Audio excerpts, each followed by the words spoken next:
induction ceremony, part of our inaugural class of the Carmel High School Hall of Fame. I want to thank you all for coming and participating in this event. I want to start with 2 thank yous. And first, I want to give a little bit of disclaimer. Obviously, this is an important event to us, and we want to make sure that we do the best we can. If we really wanted to have this our Performing Arts Center, as having been here for all of you before, you know what that is. But it's just not usable right now. And so we had to make a decision. Do we, move to an alternative site to the gym, which might not be quite as nice, but still nice enough, or we wait another year? And we decided we really can't wait another year, right? We got some momentum. We started this a couple of years ago, and we really have a large group of people that need to be recognized and get in. So I apologize a little bit for the gym, but we are here. Administration, I know for sure Principal Greg Magno is here. That's great. He's in the back. So very supportive of this endeavor and everything that we do on this campus. Really is fantastic for the Sun Devils. I want to thank the Hall of Fame committee members. There are 2 different committees, one for athletics and one for contribution and achievement. So if all the committee members are here, please stand.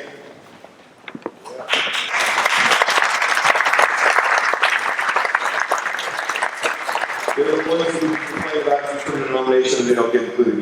That's the group you can go to see. I'd like to thank Cecilia Chavez, who donated a lot of the centerpieces and things for tables. She's our attendance clerk, so I want to thank Cecilia. We want to thank the photographer, Don Shuffler, alum, class of 1981. We want to thank Mark Green, Sean Carter, Shane Carter for coming this morning and helping us set everything up, preparing the room for this ceremony. I want to thank ASB Director, who's in the back, saying for Carmel. He's the one that does all of the visuals, and he's also the advisor to the other committee, I do athletics, and Sanford does the achievement and contribution. And then I want to give special thanks to my assistant, who most of you either know or have met through this process, and that's Emily Comstock. She's in the back. She does a fantastic job. She helps us set this up. She does all of she did the program. She's communicated with all the inductees in the last few weeks. Everything's wrapped up, so fantastic job. We want to thank the district office for making sure that our air was on. Oh, I'm sorry, that's a different list. That's a different thank you list. Okay, so my name is Greg Lampkin. I'm the athletic director here at Carmel High School.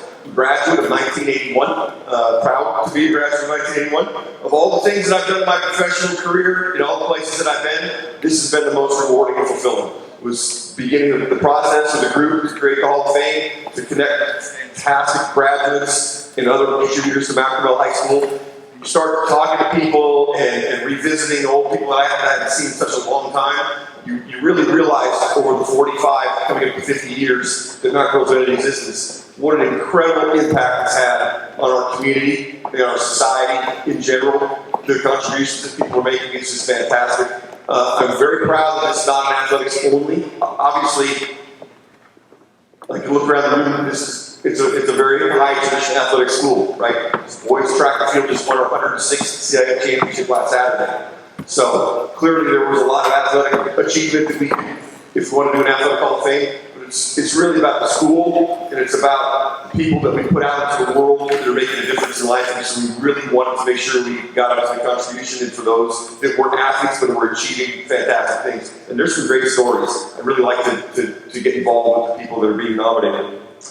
The format for this is that we actually have 11 inductees. 10 that are here, 1 that can't be here for health reasons. So we're going to go ahead and we're going to have 5 speeches. I'll introduce the 5 one at a time. They'll come up here. We'll have a slideshow, just a few pictures of their life, give a background on them, give a little feeling for them.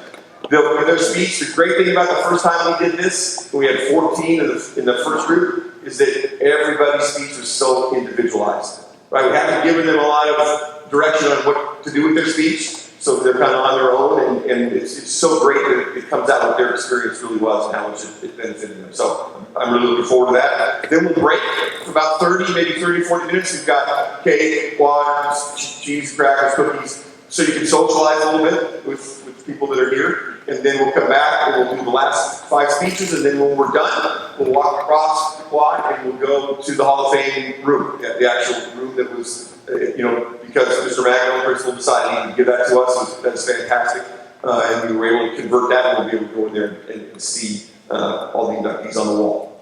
So, anything else? We'll just go ahead and we'll get started.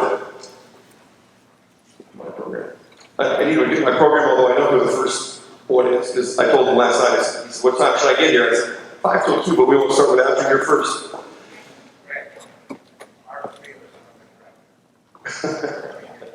Well, I was wondering, where's Stephen?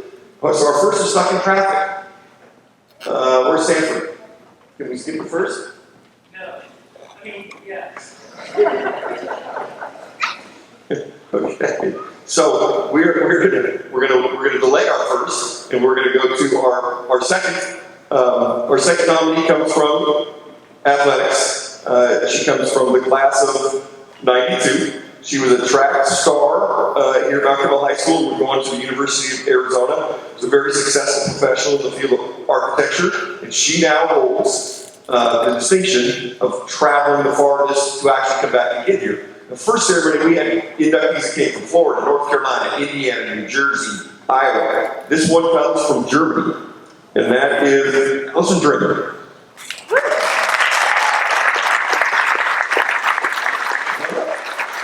You don't get to see down there.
Thank you, Greg Lamphere. This is awesome being back in this gym. I really appreciate it. I actually prefer this on the banners. Fantastic. Hello, everybody. I have some thank yous because I'm incredibly grateful to be here. Obviously, to Greg Lamphere for bringing us together and for this initiative. The second is to the legendary Coach McClanahan, who's sitting right here, and congratulations, Coach, for being inducted today. I'm so happy that we could all be on the same day together. Coach McClanahan, force in the sport. I don't need to say all this, I'm sure I'll hear about it later. But for me, you brought the big league of track and field to this school. And you believed in kids before they knew what they were capable of. So thank you for that. I want to thank my mom, who's also here. My mom was my biggest fan. She was also an assistant to the athletic director while I was here in this high school. I think she was more popular with the athletes and the coaches than I was. She certainly knew more about sports than I did. When I was being recruited, she read the NCAA rulebook back to front. She hosted Division I coaches in our living room. And she went to every little meet that we had, including the ones in Fallbrook, which is impressive. I'd like to thank also my coach, Paul Samaras. And I'm so happy to have Ann Samaras here today, because Coach wouldn't have missed this. Before every race, he would turn up late in the warm-up, about 10 minutes before the start of my race, to tell me the same encouraging words every time. Run fast, and don't embarrass me. After the race, I find him in the stand surrounded by athletes, recording the results with a mechanical pencil, and doping the meet. Sometimes he'd pick me up off the track after a hard race, and he used to explain to me that the really fast girls from LA indeed did not have free breasts. Magic is the name given to a set of special batons that the Mount Carmel relay teams ran with. When magic is handed to you before a race, what you're getting is a legacy, as if the last race had never ended. What you received was a moment bigger than you. Samaras carried these in cloth, and they only came out for big races. These batons were never allowed to touch the ground, and you never dropped them. Something I remember. I'm also remembering our 4x400 relay team. Susan's here today. Congratulations. So awesome that we're in the same group. We had very good times together on that relay. I will challenge anybody that says that track is an individual sport. We've run this relay, you know that that's as team as it gets. We were together as a 4x400 relay. We were a little cocky. So we made our warm-up shirts. We wrote on the back, if you can read this, you're losing. And we wore them to every day. And even though you can't fault the logic of that statement, it was pretty bold for some white girls in San Diego. I always knew that there were legends to live up to in this school. The first track and field Hall of Fame actually lived in Samaras' physical chemistry classroom, where photos of runners since the 1970s were pinned to the walls. I spent endless lunch hours looking at these photos, hearing about the people in these photos. Before I ran in my first state meet, I was aware of who had done it before me and picturing what my contribution could be. I chased and eventually broke a record set by Leslie Knoll. I can remember the day she came to the track, and she was the first person to tell me about running with chi. How to chase a small ball of energy that sits in front of your navel. Alumni always turned up on the track, like Sean Forehand, the current the head coach of track and field, James Higgins, Tony Lynch. They would all talk about their last race. Travis talk the Morse team, talk about who you dusted, how you looked when a fridge jumped on your back at the end of the 400 meters. Having been there put things in orbit for me, made an ecosystem out of it. I ran 1,000 laps on that track, but they got me loving the sport. When I first started as a freshman, my only goal was to get a varsity letter. That's all I wanted. I didn't actually care about winning. I just wanted to have a letterman's jacket when I was a freshman. I turned up on the first day of tryouts in soccer cleats. I ran repeat 200s on a hot, dusty track, and I never looked back. But some things beyond wins and losses stayed with me, and I want to tell them to you now. First, my race. The 400 meters is a one-lap race, and it lasts less than a minute.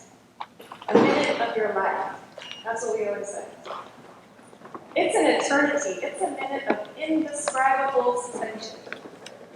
There's a point in the race that the pressure subsides, the pain hasn't come yet, the crowd sort of blurs, and it's just joy. I can hardly put it in words. It felt like I had learned to fly. Another moment is the vertigo of walking into the stadium for the state meet in Los Angeles. The pin dropped quiet at the start of the state meet final, and then the roar of the crowd as the gun went off. Often after a race, Samaras would ask me, how did I know that I was going to win it? And I would tell him that I could see it, I could visualize it before it happened. Once I could see it, all I wanted to do was run it. And I still do that. I also remember the losses. I remember cracking under pressure. I remember losing the state meet final. I remember feeling overwhelmed with the spotlight. But I knew I was running at the pinnacle of my sport, and it wasn't always going to be effortless. After Mount Carmel, I went to the University of Arizona to compete as a Division I sprinter, and I loved every minute of being a Wildcat. I have to point out that we have another Wildcat in the room too. We have quite a tradition of Sun Devils becoming Wildcats in this school, which is very cool. After I retired, I moved to London to go to grad school. And there I met my husband, Daniel. And I dragged him to many world championships in Berlin, in Paris, and pelted him with all kinds of info about the sport, handoffs, training camps, injuries, who's doping, and he's learned a lot about track and field. Now we run a climate tech startup in Berlin, and being an athlete still feels very current in my life. You have to push until you have liftoff. You have to focus even through the hype. You have to show up every day to practice, and you have to try to win pretty. I've gained resilience, tenacity, and respect for my body, and I know that those things came at an early age in this school, with the kindness of many Sun Devils. We have two amazing kids, Ray and Lynn. They're here with me today, and I'm trying to look at all of this through their eyes. Being the one who lived away from here, far away from here, I have to acknowledge that my kids won't grow up with canyons and frozen yogurt. They won't know about hot tarmac, running the Sundance Loop, rattlesnakes, coastal fog, and jacaranda trees. But I hope that they'll absorb some of this today. Mostly that those days aren't as fleeting as they seem. They endure. They endure over a lifetime. And to never take an all-weather track for granted. Thank you very much.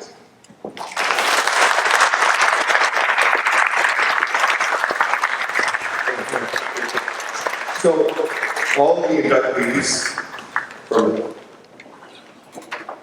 all our classes, in our classes, get a pullover, a Hall of Fame pullover says Hall of Fame member. So all the committee members, we all have this pullover that doesn't say member on it. And we give them a copy of their placard. This is the actual copy of what sits in the Hall of Fame, and you'll see on the wall, and it just says what year you were back.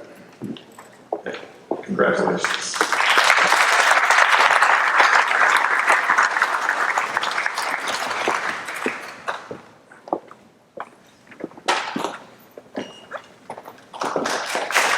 Okay, you can always tell someone was incredibly dominant in their athletic achievement. They were here because in the inaugural group, we have two going in today. When you go look at the wall, their placard, it says what sports they participated in when they were in school. And there are very few who got into the inaugural class and participated in only one sport. Most of the inaugural class are multi-sport athletes. So it's obviously going to be incredible in that one sport. Certainly she was. So Mark Fuller did walk in, but I'm going to let him, you want to go now, or you want to catch your breath?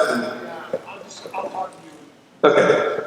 So we'll go ahead and we'll go to the next person, we'll come back to Mark. So the next person up comes to us in the category of achievement. It's just the epitome of what we wanted our Sun Devil graduates to do, make an incredible impact on society and real life.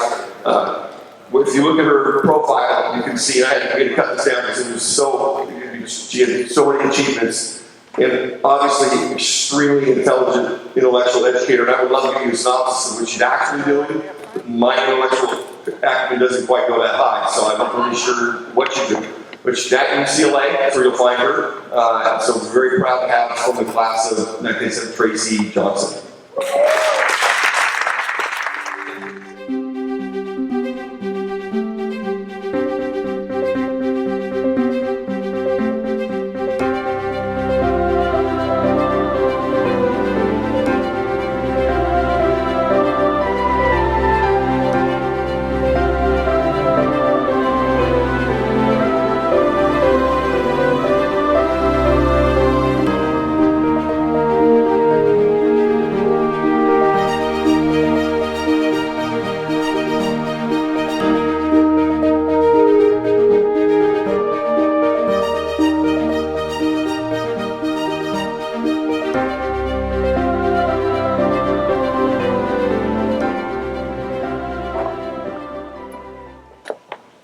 Ooh, memories. I want to start by saying how deeply honored I am to be recognized today. And thank you so much for this recognition. Thank you for being here. In thinking about being here today, I was trying to reflect on what it was that made my time here at Mount Carmel so special. And after leaving Mount Carmel and then going to college, I realized that there were two things that I had really taken for granted. One was the extraordinary education that I got here at Mount Carmel. And the second was how I felt about myself. When I think about my time here at Mount Carmel, I realized that when I was here, I felt accepted, in a way that not many people leave high school feeling. I felt heard, especially for a nerdy, quirky black kid who was trying to figure out where they fit in this wide scheme of things. And it was because I found people, teachers, administrators, friends, who were accepting and nurturing. So I can think back at one teacher in particular, who's here, Bob Chilio, who was writing a reader's theater and wrote into the script, the script was 17, he wrote into the script a black young woman who was at a high school that was predominantly white and trying to figure out how to navigate that landscape. So I felt deeply heard and seen when I was here at Mount Carmel, and I'm so grateful to the educators who made me feel that way.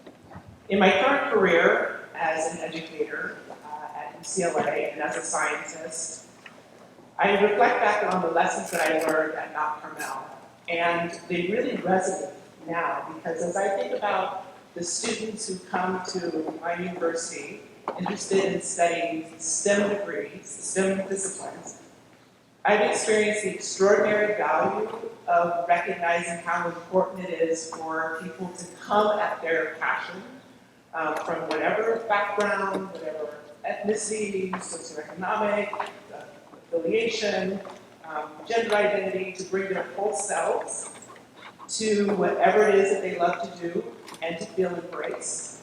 And it's only through that full spectrum of talent can succeed. And again, I learned that first lesson here at Mount Carmel.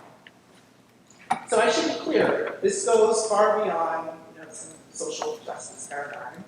But what I've learned, and I think it's been really clear in my career, that in science, the questions we ask, the way we ask the question, the answer we come up with, is completely dependent on the perspective that you bring to it. And so the idea that we can create a space in high school where students can feel empowered to be who they are and to move on to do what they love, I think is really a profound thing. And it's something that I've been very grateful for. So there's a quote by Maya Angelou, who's one of my favorite poets, that really sums up my experience with teachers who I experienced here, like Bob Chilio, like Linda England, like Mr. Cunningham, like Bob Dorquist, like Lynn Antrim.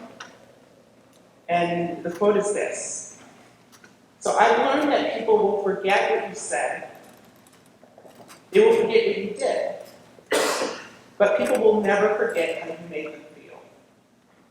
And being a student here with amazing teachers whose paths I was fortunate enough to cross made me feel like anything was possible. So it feels really special to be able to stand here and receive this award on Juneteenth, which speaks to a quote from Barack Obama, modified by Martin Luther King, namely that the arc of history is long but bends toward justice. But it also reminds us of just how recently the world was really very different for people who look like me, because remarkably, the first Juneteenth was only 156 years ago. So it isn't surprising that we have to really lean in and be deliberate about philosophies of inclusion, things that I was lucky enough to experience when I was a student here. And so I feel especially fortunate to have been in this space at a time when all of that really mattered for me.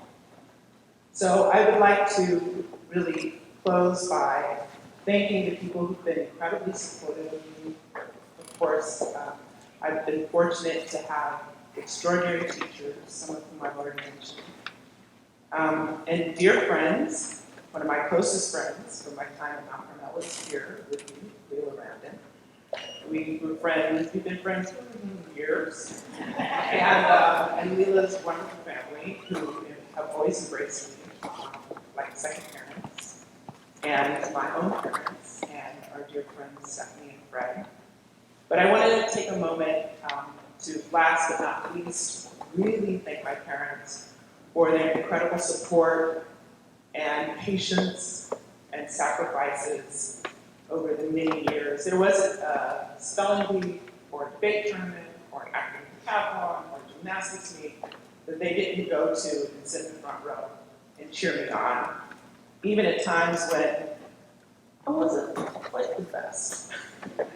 But so much of what I learned about hard work and about resilience and about the importance of fairness and kindness and integrity, so much of that has come from what I learned from my parents. And for that, I'm eternally grateful.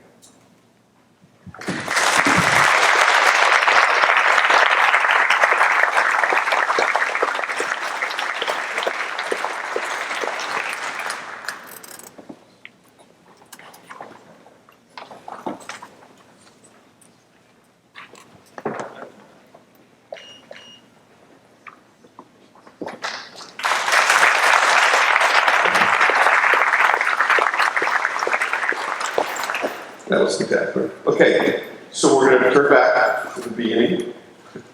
And actually, for him, it's really the beginning. There certainly are some coaches here that opened this school. We started when the school opened. And although I wasn't in that group that opened it, I was at the junior high, right next door at the time. And I can remember, back in those days, athletics is what you did, right? You went to watch the high schools perform. And I can remember Mark Feeler and Phil Feeler and their two brothers just thinking, man, these guys are larger than life. When I was a little, youngster coming to watch them participate and perform. So we're going to bring up from the class of 77 now. So this person now holds he actually has two distinctions. One, he currently is the oldest graduate to be inducted in the Hall of Fame at the moment from the class of 77. He's also the only athlete in school history to be Athlete of the Year, not twice, but not consecutive years. So we have several athletes who are Athletes of the Year 2 years in a row, but he was Athlete of the Year 1 year, not the next year, and then Caesar was Athlete of the Year. So he's the only one who holds that distinction. So I'd like to welcome up from the class of 77 in the field of athletics, Mark Feeler.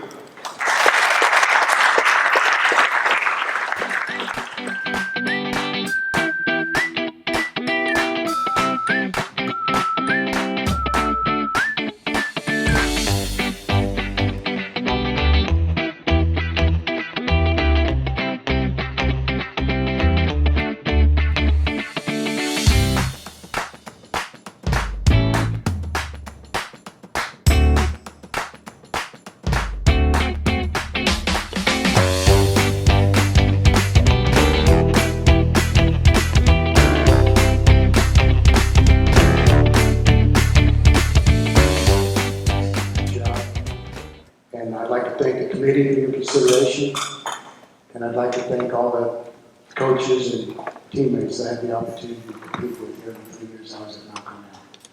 And of course my parents, they've always been my guiding light throughout my life. Well, as Greg said, I'm the old guy, first graduating class from Mount Carmel.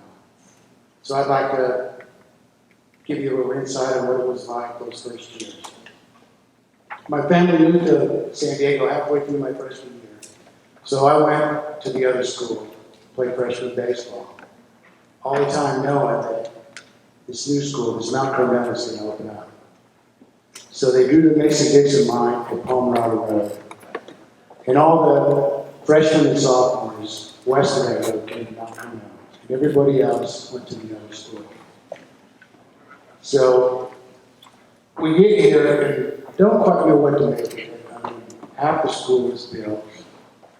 And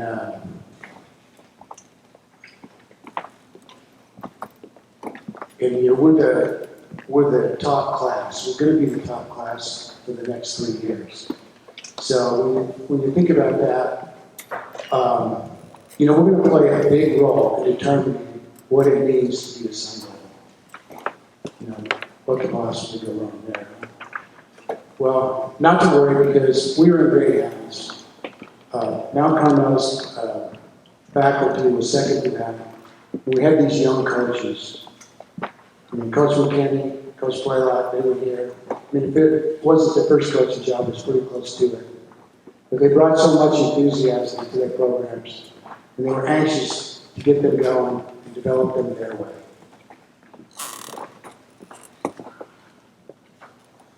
Well, I guess I'll talk a little bit about football. First year, we competed at JV level. And then after that, when we got the first year in, we had a successful season. But then we said, what are we going to do next year? We had just played a team that was under the same situations, and they decided to stay at the junior varsity level until they had seniors. Well, Mount Carmel, the athletic director was Mr. Holligan, and well, he had none of that. He was worried, he wanted to build our programs up as quickly and make them as competitive as possible. So we fielded varsity teams that next year across the board. And well, that first varsity football team, to say we were outmanned is an understatement. I mean, it was made up of half a junior class and a couple of sophomores. There was only 35 guys on that first team. But man, I was proud of my guys. They played hard. They gave it everything they had. And it took us a few weeks. But we scored with seconds to go to beat Coronado for Mount Carmel's first varsity win ever. It was a huge deal. It was good for the school. It was good for the team. It put us on the map, so to speak. Gave us something to build on. All football games I played, and that's the one that I remember most. Because I talked a little bit about baseball. Coach Blaylock, he was a baseball coach at the time. He's a Mount Carmel legend. He's done so much for this baseball program. But it did have some pretty humble beginnings. Because that first year, all these fields behind the gym, I mean, they looked like the moon. There was a blade of grass that we had. We had to pack all our stuff up. We had to go into Meadowbrook for practices. And I remember those occasional rainy days. Coach would get out the bag of rubber baseballs and field the grounders in the parking lot. And you got to get your work in. You got to get better every day. And that's kind of what it's looked like. But by our junior year, they managed to build us a ball diamond where the softball field is today. And but at least in the sports that I played, it's the first time we had true home games, which was a big plus. It's good to play on your own fields. But that diamond wasn't going to suffice for where Coach Blaylock wanted to take his team. So he started to work on his diamond. He called it his diamond, the varsity diamond up the ramp, because if he wasn't teaching in class or coaching us, he was working on that diamond. He was bound and determined to get it ready for his first senior class. True to form, he made it happen. Well, I better wrap this up. I think I talked more to Dave than I did the 3 years I was here at Mount Carmel. But anyway, they say that you build on the shoulders of the ones that come before you. So, I'd like to, all the coaches, the administration, my teammates, my classmates, I would like to think that we started Mount Carmel off in the right direction by doing things the right way. And today, I congratulate all the inductees on your accomplishments, for your contributions to that legacy. You kept it strong and deep. Thank you.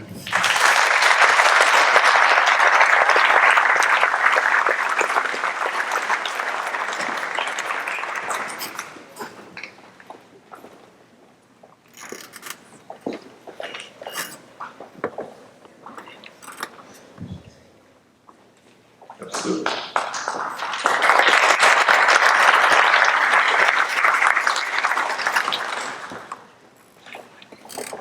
Okay, so the next inductee also comes from the field of athletics. I've known this person for the last 3 years. Very proud to serve in the same athletic department with him. He's a fantastic coach and teacher, has a great impact on students. And a lot of people don't know this. So there are only 2 individual state champions in the history of Mount Carmel High School. Of course, not everyone has these individual sports they can participate in.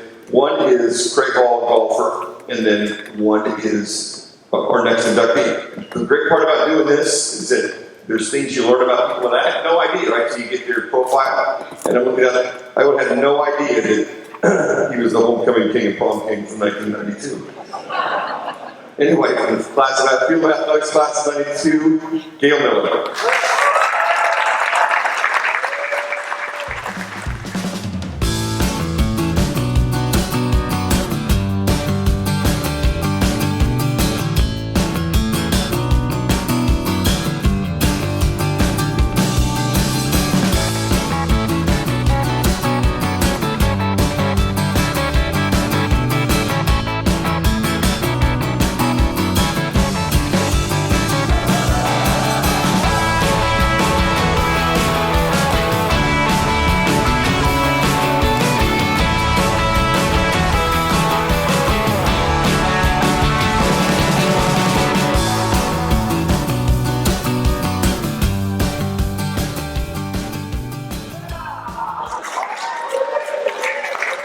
had a brother Sean, and I said, okay, well, that's a minute.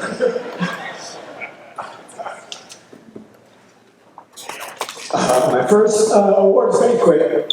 Sorry, my voice is kind of hoarse. It's been over a year that we, haven't been on campus, and so at graduation, it's like a celebration of all the 4 years that kids get to experience and go through.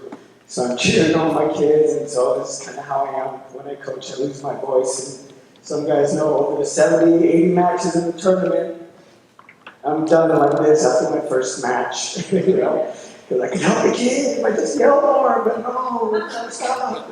Doesn't help. Your other left.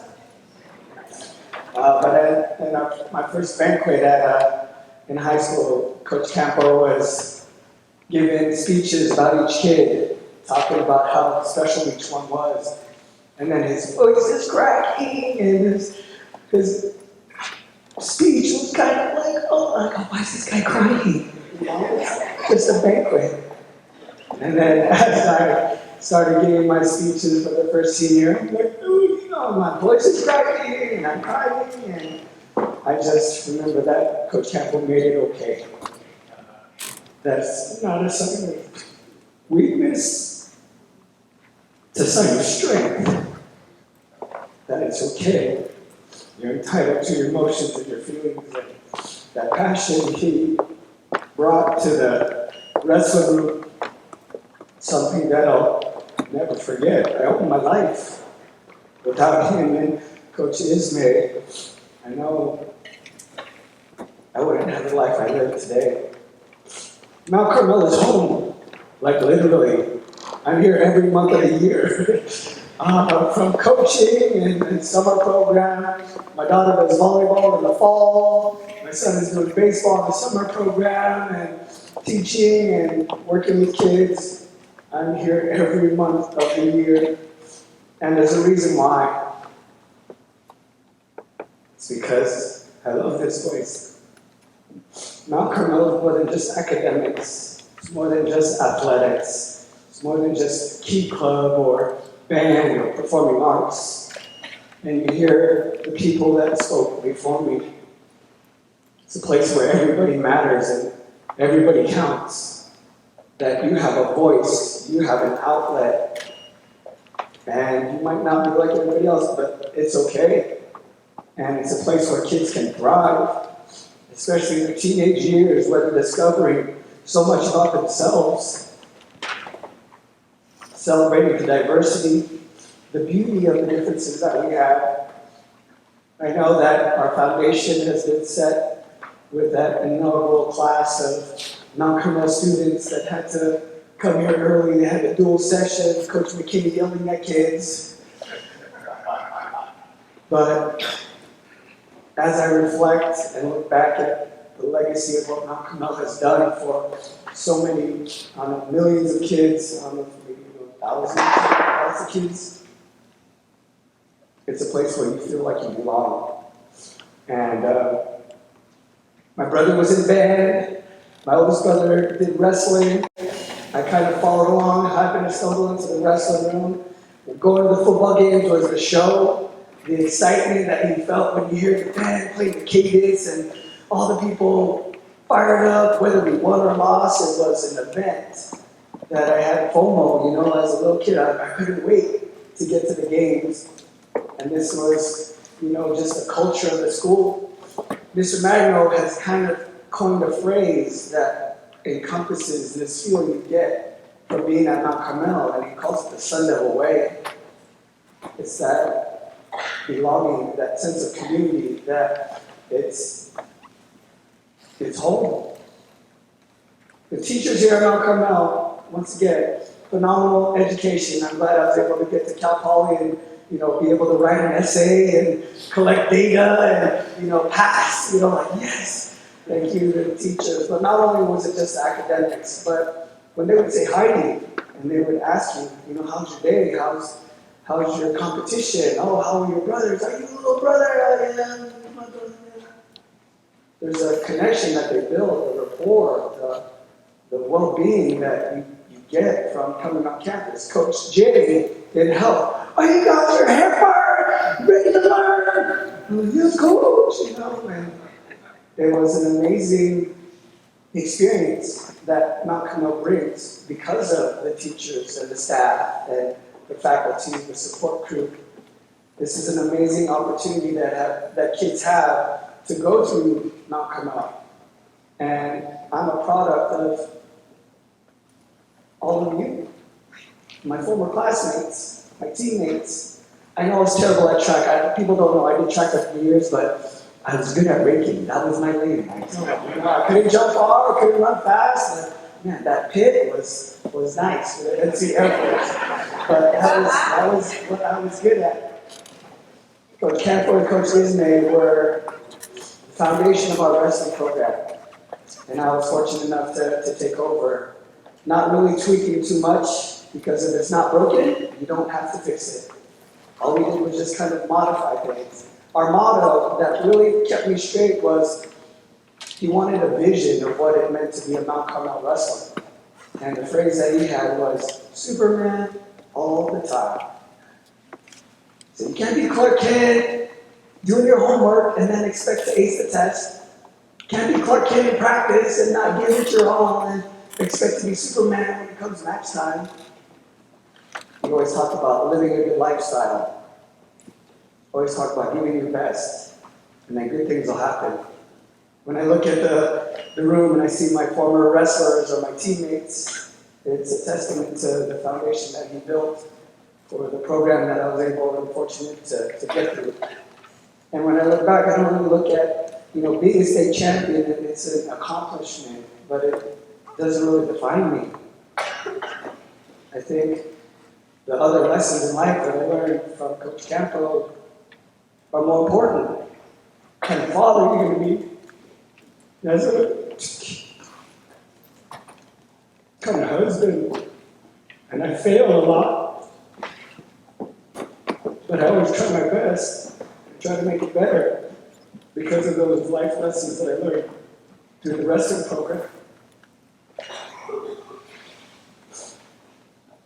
I know that Coach Campo had to work miracles with a lot of his athletes. All the athletes were in football or basketball or soccer, because they were big, strong, and fast. He recruited from the soccer team and the basketball team, and those guys that got cut. And those are my teammates. Imagine us running the stadiums and piggybacks and running the mountain, and all right, here's a single leg. But he made magic happen. Because many times we were outmatched, for sure. That we weren't supposed to beat the guys that were from that other school. But he tricked us into believing we could. He motivated us, he pushed us, and some of us were able to do it. And I was fortunate enough to be one of those kids. Because he let me believe in myself through his lessons.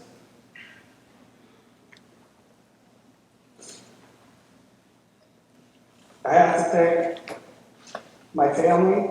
You can see I got ADD. I wrote one thing and my brain just kind of went another way just because of all the things that I was thinking about, where classroom and kids and track and all this stuff. Then when it came to my family, it's like, I thank my mom and dad. My dad was able to be in the recruiting class at 500.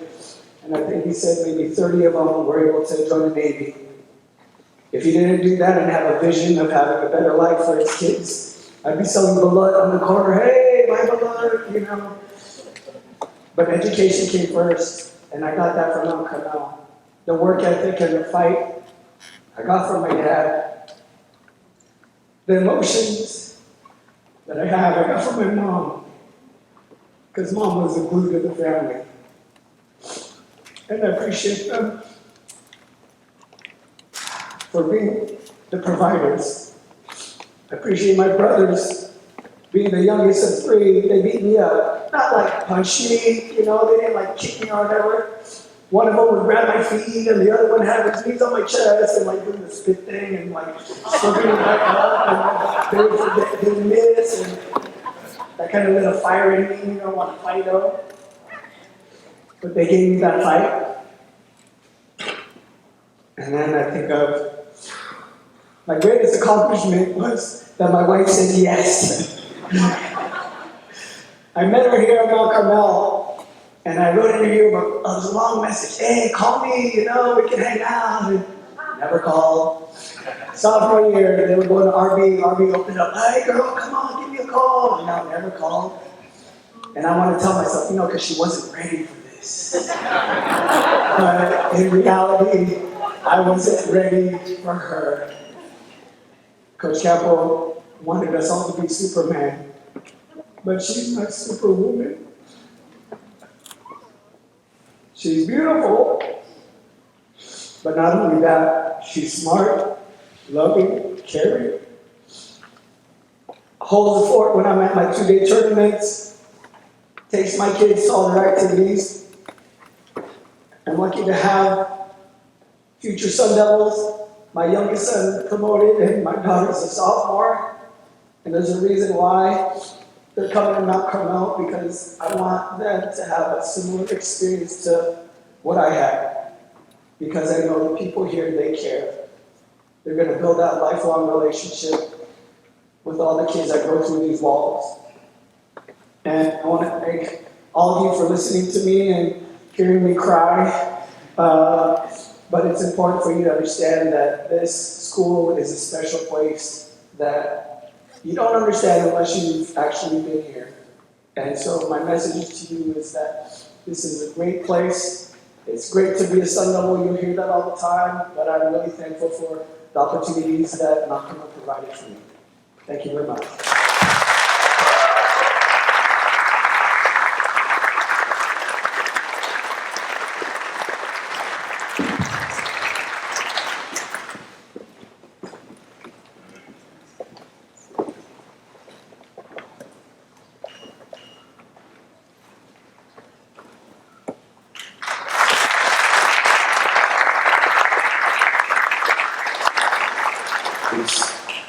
For those of us that have come back or do come back, it's really amazing how many coaches, teachers, other people have come back to Mount Carmel because they had such a great experience. They want to go re-experience it again or get back to what it was in the day.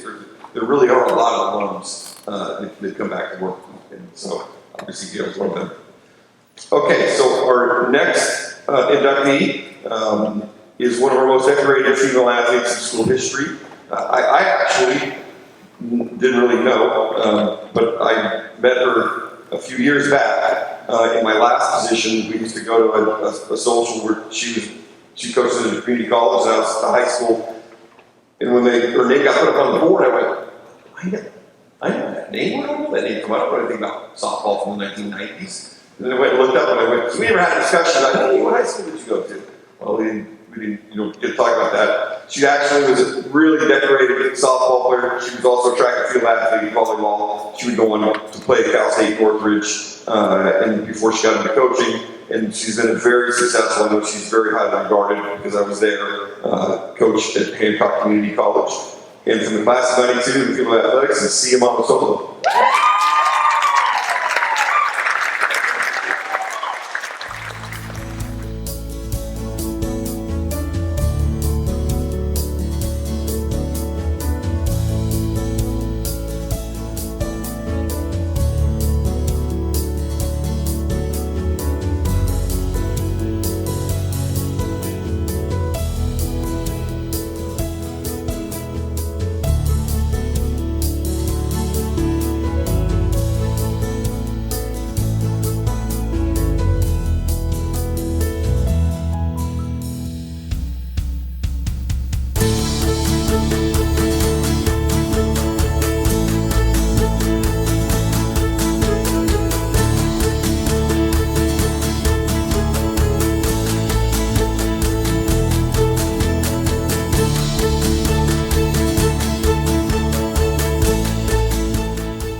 It's so good same for me. Must be really hot in that section because we got the fans going. That's right. My name is Sia. Thank you guys so much for creating just a vision into reality and letting me be a part of it. When I first got this call, I was in a really, really just, awkward, strange place. And, at that time, I either thought it was the bill collector or I was like, oh, what? I can show up for that one. And, it's just amazing how things just, come into your path, whether you expect it or not. And it's really how you respond to it and move on. And some of the things that I've learned in the foundation here at Mount Carmel, I'm a product of this community. And when I had to sit back for a minute and reflect, okay, Sunset Hills, I remember those blacktops. And then, the fields over there at Black Mountain. And then onto the campus, because I walked through this campus every single day. And it was like, one day I'm going to be here. And then back up the hill, back over there, and then up the other hill, and then up the other hill. And I was like, man, I was in training since elementary school. You got Sunset Hills and Black Mountain. And I was like, for real. And once you get up that third hill over there that the runners quite often ran, I was not a runner. So you can only imagine. I would often call my parents, collect. I know that there's not a phone out there today. But when I just couldn't make it to up the third hill, I would, no cell phone, no pager, and I'd call collect. And my parents just kind of knew if it's a collect call, then she needs a ride. And so I'd clock it, can you accept a collect call from your, and I'm like, Mom, pick me up in the background. And then I'd wait, and then I'd wait. Not once did my parents ever forget to pick me up. Thank you so much.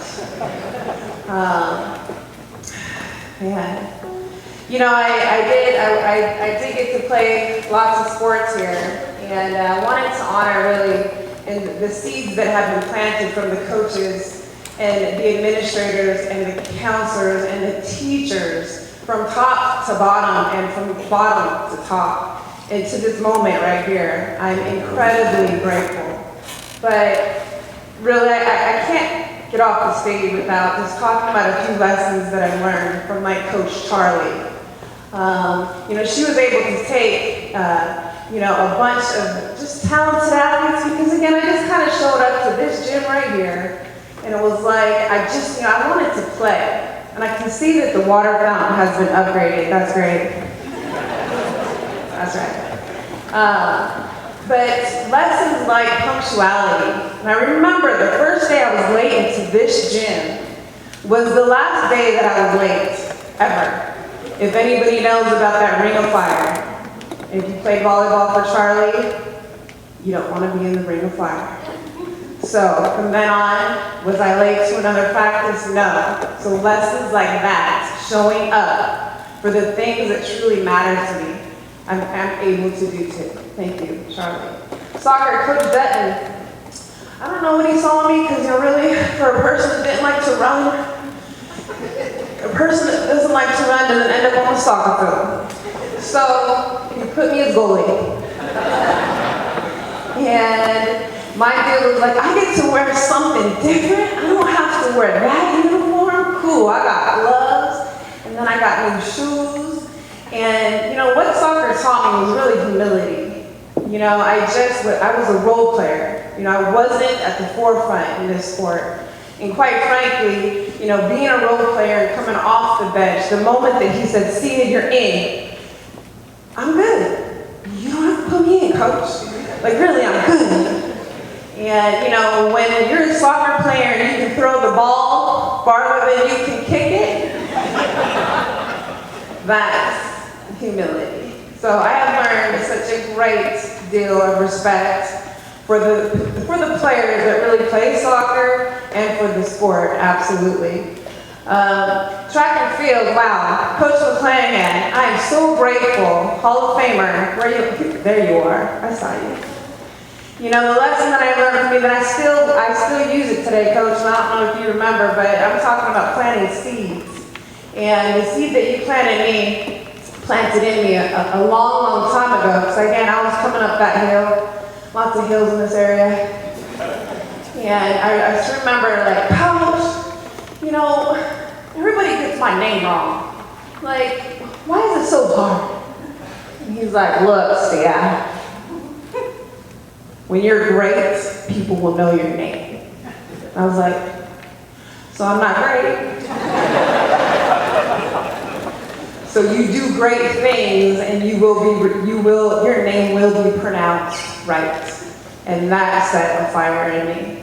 That you know what, when I do great things, and I show up here and I show up there, that people really did start to pronounce my name right. And I'm forever grateful for that. Just a little seed, Coach.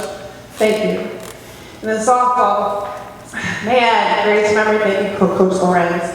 But the memory really lies in getting to play with my sisters. And even last night I got to realize again, I was like, where's your sister? Where's your sister? And I'm like, what about me? Like, I'm here. So again, along this whole side right here is my family. Thank you so much for all the pitches you threw in the dirt, for all the laps you ran with me up and down that hill. You didn't run them, I did, I remember that. And stuff like that, staying late, coming early. Like, it's just stuff like that that means so much to me today. You know, I did a run through on this speech, and of course, nothing that's coming out right now, right now. And my daughter, one of them, I have 3, Tossie, Taya, I do have a Sia Jr., that's right. I needed someone else to go through the same experience with that name, that's right. And she says, Mom, you didn't even say my name. And I'm like, oh shoot, I better start with you. So again, you can come up here in the last 30 seconds and forget the ones that really matter, but those that really truly matter, I don't need to say. I don't need to tell you up here, you know. And lastly, I just want to leave you with this, the visions and the seeds that have been planted in me right here on this campus, right here and right now, that continue to grow and just kind of expand. I'm so grateful for, because really it starts with, it goes back to, you know, I do coach, I do teach, and everybody, athletes, parents, well, I don't know about my parents, but teachers, they have favorites. I do. There are certain athletes and students that have crossed my path, but I will never, ever, ever forget. And I can tell you my greatest heroes in my life are my mom and dad. And I cannot, and I would not, and I couldn't have made it to this moment right here with that unconditional love and showing up, and first and foremost to my dad. I love you. I'm so glad I got to share this with you. It's a moment that I won't forget. I'm truly honored and privileged to come up here for a minute or 2 or 10, or I don't know if I went over. But, you know, I won't be able to ever do it again, so I'm going to soak it up right now. So thank you so much. Enjoy it.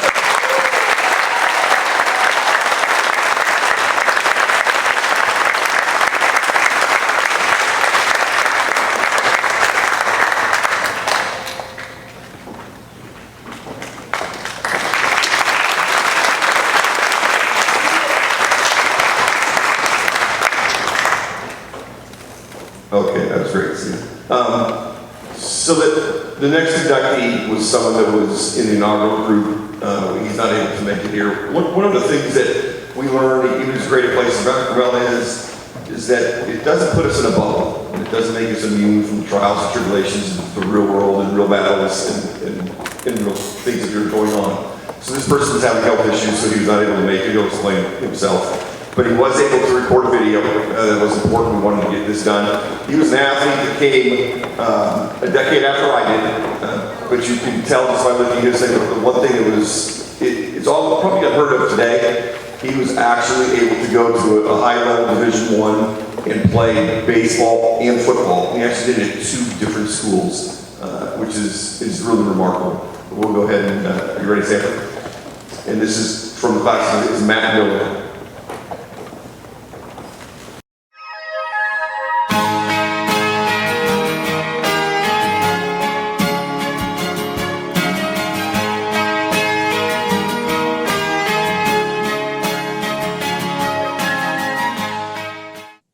Hi. First, I want to apologize for not being there in person. I truly would give anything to be there right now, but unfortunately, the good Lord has put a hurdle in front of me right now. I have metastatic stage 4 prostate cancer, and I'm going on my 10th of chemotherapy. Things are going great, but as I truly feel with many times in my life where I face struggles, whether it be athletically, professionally, or in my personal life, that I was trained to prepare by the many great coaches, teachers, friends, parents, and other people that I was blessed to watch, listen, and learn from during my days at Mount Carmel. It truly is a magical place to prepare me for the many adventures that I encountered in my lifetime, and they definitely have prepared me for this struggle that I'm facing right now. First of all, I want to thank Greg Lanthier for finally taking the bulls by the horns and getting this amazing group of individuals from many different fantastic paths in life into a Hall of Fame for what I feel is the greatest school in San Diego County. You've truly done an amazing job, Greg, and we all are very thankful for the hard work that you've done. I'm truly humbled to be even in consideration for the inaugural group of individuals, let alone be told that I was chosen to be one of the lucky few for the inaugural class of this Hall of Fame. I mean, how cool is it to be included in a group where it has a guy that's so cool that Brad Pitt has to play him in a movie about his life that won many awards, and to be in one with another individual that only now is fronting one of the best bands of all time, Queen, and they truly have not missed a beat. So to be included in a group with those two and the many others, guys and girls that I played and watched in my career before and after, as well as one that I truly take great pride in, Johnny T. Jack. I was lucky enough to learn from, get yelled at many times, and I probably deserved it from Johnny T., who was a senior when I was a sophomore. But I really learned from Johnny that true fire and desire that you need to get your best performance, and I truly appreciated him teaching me that. Probably the best competitor that I ever played with at any level. Obviously, there are so many people that have helped guide me and give me such great support during my formative years at the Mount. Without these people and many more, and I apologize if I leave you out, I would not be able to accomplish anything worthy of being considered for this Hall of Fame. First of all, I want to thank Jesus Christ, my personal Savior, for who without none of this is possible. Next to my mom and dad, Les and Joyce Miller. To say I've had the greatest, most loving and supportive parents in the world does not even begin to give these two justice. You are truly amazing. I love you. And thank you so much for all you've done and continue to do for me and our family. You're truly amazing. You're the best. And I love you so much, Mom and Dad. Next to my three daughters, Mia, who's 17, Maggie, who is 15, and Danny, who is 5. You are truly the light of my life, girls. You're all so beautiful, so smart. I love you more than anything in the entire world, all the way to all the planets and back. You guys are amazing, and we say that to each other every day. And I thank you so much for making my life so special, and I love you so much, girls. Next to my brothers and sister, Mike, you are so smart, such an amazing athlete, person, and confidant. Thank you for all that you do for me. Debbie, you are so beautiful, so caring, so smart, and thank you for always being there and stepping up for our family in so many different ways, no matter what the situation is, no matter what's going on in your life. Thank you for being so selfless, and I love you. And finally, to my personal hero, my brother Marty. Marty is 4 years older than me, and growing up, I can't tell you the number of times that he got in fights to protect me. Like many brothers, he'd be the only one who could beat me up, and he did plenty of times, but I got my toughness definitely from him. But seriously, whether it be his strong inner faith to the strength and toughness he's displayed in his almost 15-year battle with Parkinson's disease, he's always been an inspiration to me. And the courage he's displayed in this fight, whether it be all his hard work for the Jacksonville Jaguars, whether it being there for his family or being there for me or our family, he's been an amazing husband, father, uncle, son, and brother. And thank you, Marty. I love you so much.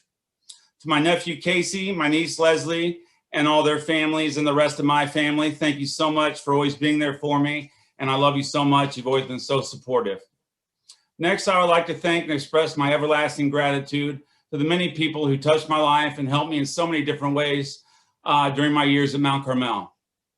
First, to many coaches that gave so much of their time and especially their hearts into making the teams I played with so successful. To this day, I feel so blessed. And again, they mean so much and have touched my life in so many different ways. And it's such an important time in my life and my development. Bill, first of all, Bill Christopher, who was my first coach at the Mount. I love you, Coach Christopher. I remember one of my favorite memories with you is I got knocked out, I think, the third or fourth practice, and you asked me who I thought you were, and I said Tom Osborne, the head coach in Nebraska, and got on. And after that, we always laughed about that. What was funny is 6 years later, Tom Osborne, his Nebraska Cornhuskers would really knock me out. But funny how life, goes full circle. But thank you for all you did, Coach Christopher. Sam Blaylock, my first baseball coach at the Mount, who I truly believe is the best baseball coach in America at any level. You're a national legend, not just a local legend. And thank you for everything you did for me, Coach Blaylock. You're simply the best. What you did for us in that 1989 baseball season was amazing. The best memory I ever had, CIF champs, one of the best teams in San Diego County history. Coach Mark Oxner, rest in peace, my friend, one of the best human beings I've ever met in my life. And I know you've got a big hug waiting for all of us when we get up into heaven and see you again. Coach Jim Plum, one of the best QBs in San Diego history in his own right. And he was a great teacher for me, taught me great fundamentals, and also was a great teacher in life. Thank you, Coach Plum. Coach Gary Jolk, truly one of the toughest guys I've ever met. And I really thank him for instilling a toughness into our teams at the Mount. And I really thank him for all you do behind the scenes today and to connecting former players from the Mount. It really means a lot to all of us. Shell Scott. Shell, so proud to be inducted into the Hall of Fame with you. Thank you for all you did to me with my batting at the Mount. You truly were the best batting instructor I've ever been around, whether at any level I got to. Thank you so much, and thanks for being so cool. Coach O'Connor, thank you for teaching me to be a catcher in 3 weeks when I first got to the Mount, and that helped me in the 1989 baseball season. Coach Edwards, thanks for sticking with us my senior year, and sorry we couldn't get you a title, but you were a great coach and mentor in your own right. And finally, Coach Doug Kamen. Coach, you mean so much to me.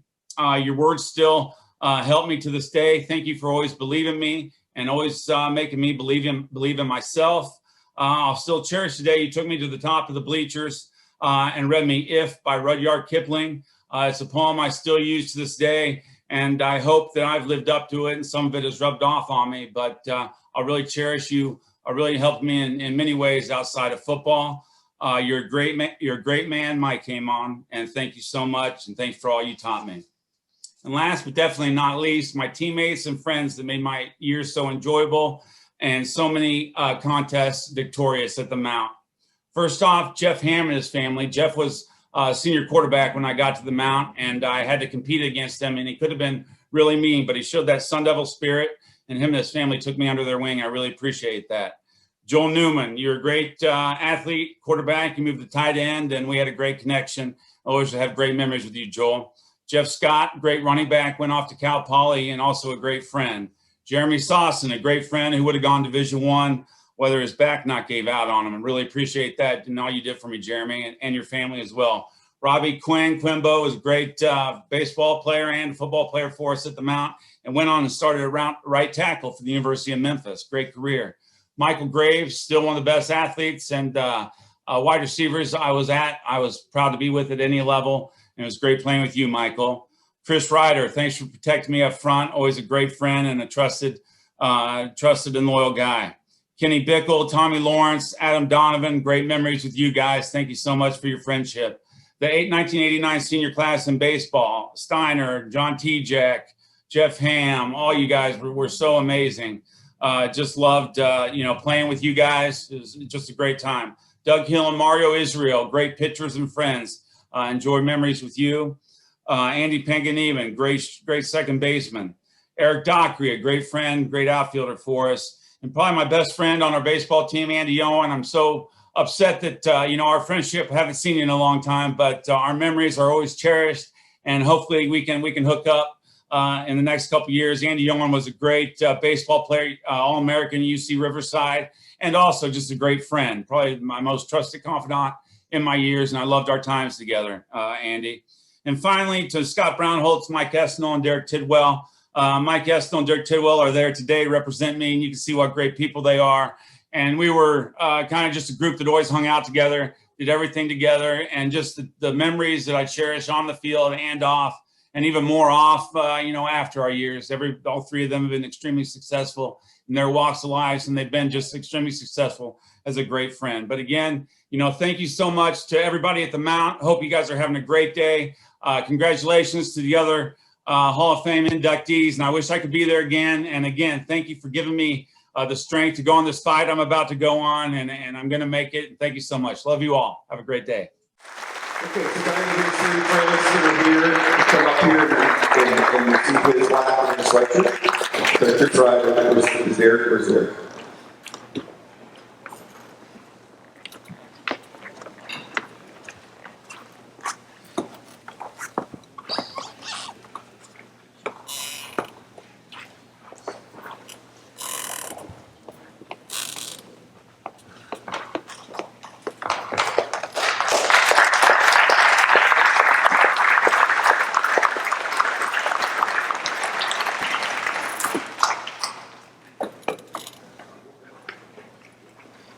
Okay, so we're going to take like a 20-minute break. I'll go ahead and kind of read the room and give you a chance to get up, walk around. We have snacks in the back, cake, water, cookies for you.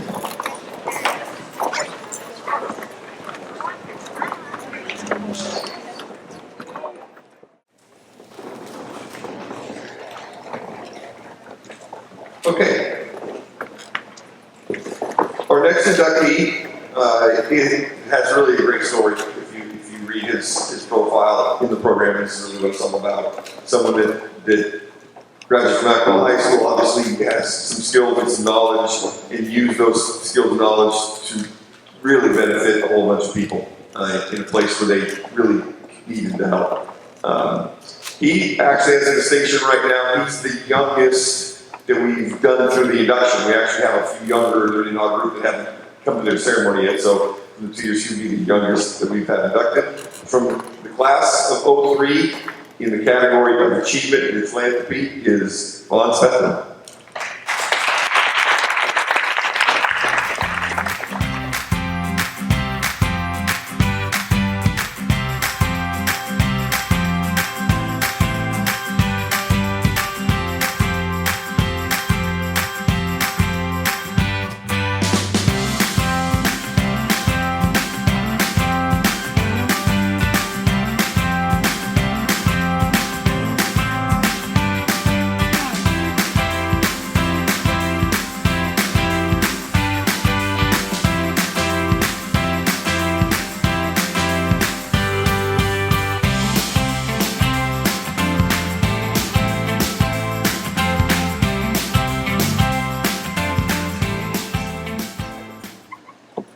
So privileged and thankful and humbled to be here. Like you said, I'm from the class of 2003. My name is Vaughn Spethman.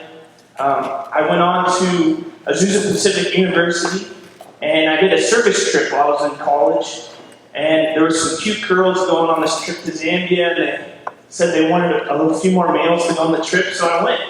And I didn't know where Zambia was on the map, but somehow I got on the plane, and we taught in some schools, and we volunteered in orphanages, and I had a great time. The people were amazing, but as you can imagine, there was a lot of poverty there. There was a lot of schools were not great, a lot of malnutrition, unemployment was over 50%.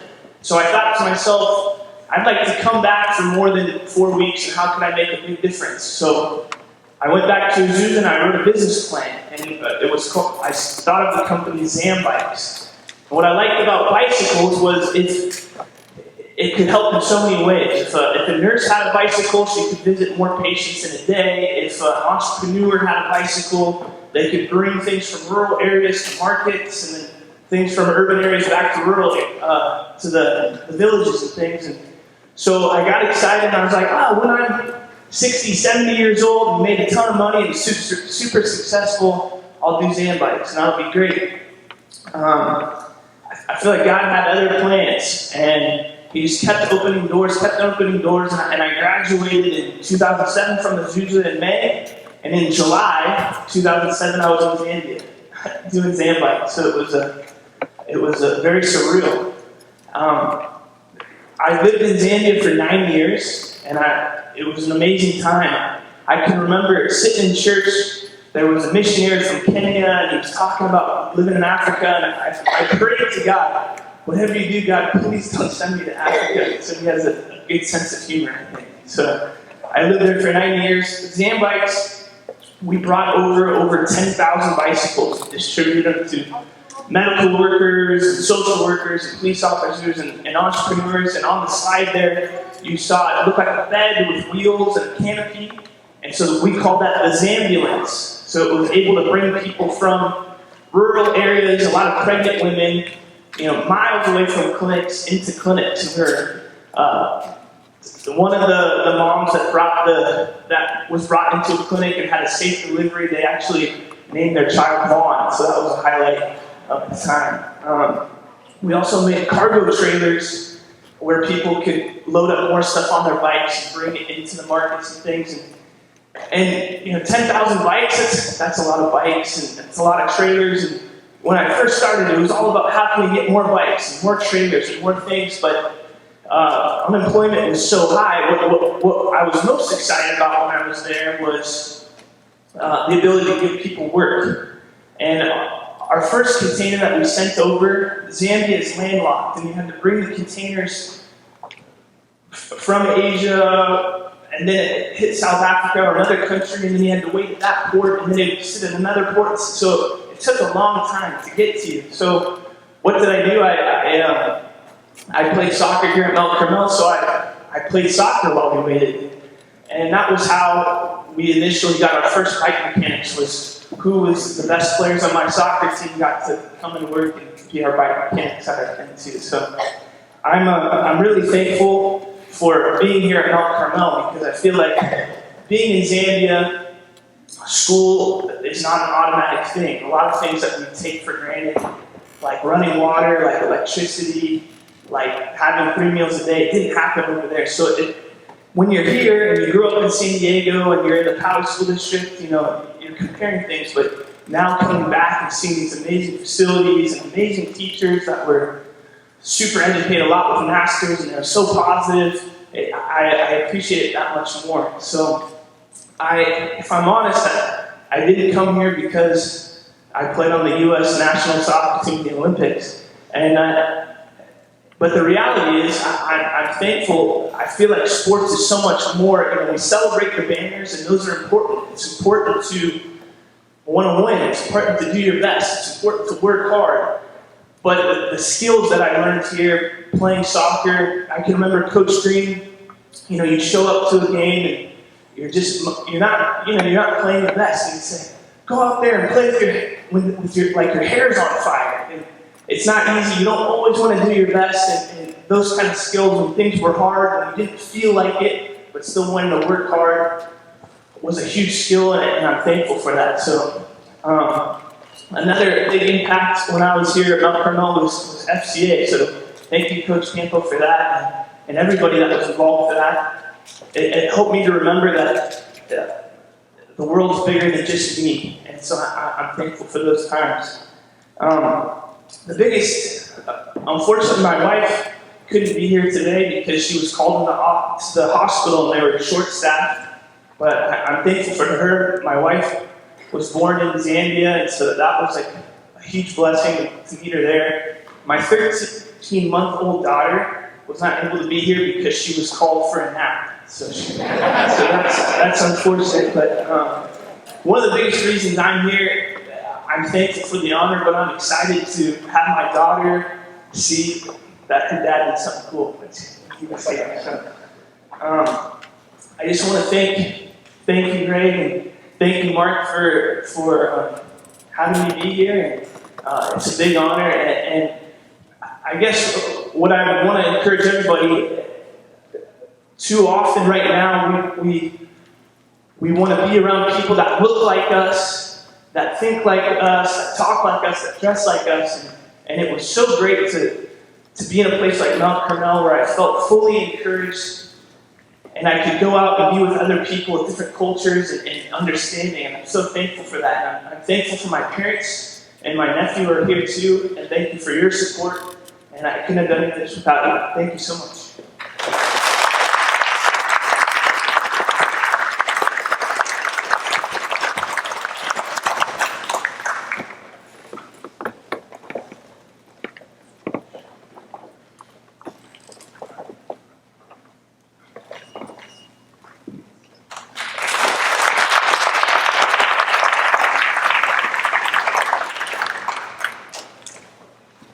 Okay, the next inductee was a dual sport athlete. He was a fantastic football player and development wrestler. I think he was on the football team, the first football team we went to the CIF championship from Carmel High School. He's been one to have still a military career. I've known him and his brother. We were in school at the same time. So from the class of 1983, Jack Doobie.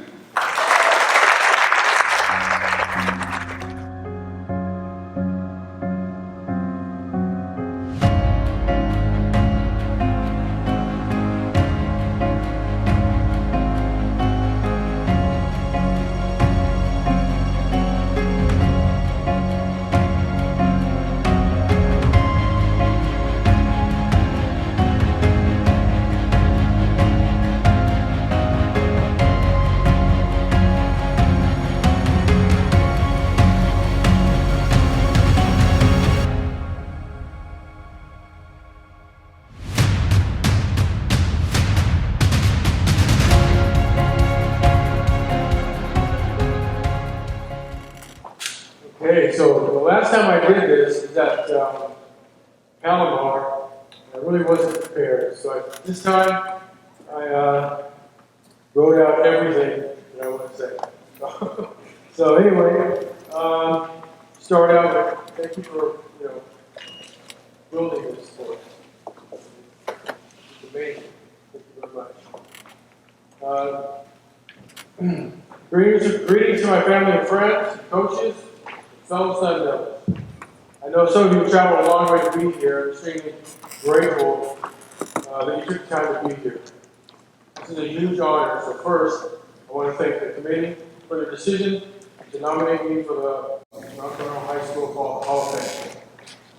Because without them, we would not be here to reconnect with old friends or to celebrate and share memories. So I'm going to let you know right now that this is going to take a little while. I only have one shot to do this, so please bear with me. I may exceed one. Right, so I don't want to talk about myself or my accomplishments. You can read my bio in the program, which is a lot. Instead, I'd like to take this opportunity to thank some of the people who have supported and influenced me throughout my life. I want to thank my extended family, Mom, Connie, Barn, Henry, and me. Also some family and friends. Eric, Carolyn Sadley, thank you for being here as well. There are so many people that I want to recognize. However, if I miss anyone, please accept my sincere apologies. Most importantly, I want to thank my amazing, beautiful wife, Brenda, for being by my side thick and thin. She's been my nurse, my confidant, and the source of the love of my life. She's the most organized person I know. I really don't know what I'd do without her. She's not in the agreement. I'm sure she would agree with that. So anyway, I also want to thank my mother for her love, dedication to me and my brother. As youngsters, she got us to our practices every day, and she made sure we had what we needed. My mother has always been extremely supportive of us. She never missed a football game, baseball game, or wrestling match at the time we were 5 years old, 6 years old, my brother, so we completed high school. She has always been our best cheerleader. One of my mom's favorite quotations, for inspiration for us. You can do anything you want to without your back. Thanks, Mom, for your inspiration. You are my champion. So my father passed away a few years ago, but I want to thank him just in case he's listening. Mostly for his love and guidance. He inspired us to do our best. He spent most of his life as a teacher and football coach at Carmel High School, and later as the offensive coach at the University of San Diego. Coaching football was his passion, but he also loved going deep sea fishing with my brother. Also, I want to thank my brother Rich for being here. I know he's eager down in the ocean for that tuna fight. It's here it's amazing. By the way, Rich is the best fisherman I know. lot of sports together at a very early age. We started wrestling when I was 5, and I was 6. He was 6. We're extremely fortunate to have an outstanding coach at such a young age. Dale Sitzon, I don't think anybody knows him. He was our junior wrestling coach. He was strong. After a few years, we were unbeatable in our weight classes in San Diego. He paved the way for our future wrestling success. Without my brother pushing me to do things,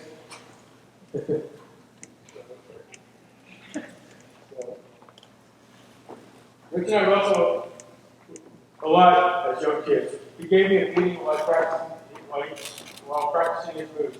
I basically worked on my escape techniques. Thanks to him, I got some wrestling, 1 point escape records. We also played football at Kearney Base in Pop Water and baseball at Village Baseball League. Without my brother pushing me to try new things as a young kid, new things, I would not have been able to achieve and experience the things I have. Thanks, Rich. I love you, brother. My son Michael is also here. I'm glad he was able to join us. I know he has a pretty good schedule. Michael received his engineering degree from UCSD and his master's in structural engineering at Cal College in San Luis Obispo. He works as a senior project engineer in the LA area, and he and his wonderful wife, Avery, live in Mountain Beach. I'm happy to say that he and Avery are soon to make me a proud grandfather of a baby girl. Thank you for joining us. My youngest daughter, Robin, is also here. She made a long trip from Hawaii to be here. Actually, last month, Red and I were fortunate to have been able to go to her graduation from the University of Hawaii, where she received her communications degree. And so when we asked Robin what she wanted for her graduation present, she said she wanted to jump out of a perfectly good airplane. To do a free fall from 14,000 feet. So that's what we did. She's now exploring her career options in Hawaii. Well, learning how to surf. And maybe jump out of some more perfectly good airplanes. Thanks for being here, Robin. Alexa is my oldest daughter. She graduated from Cal State Fullerton, also a communications degree.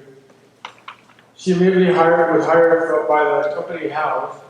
A couple of years later, she and her husband transferred to Sydney, and she's now the lead partner for the company.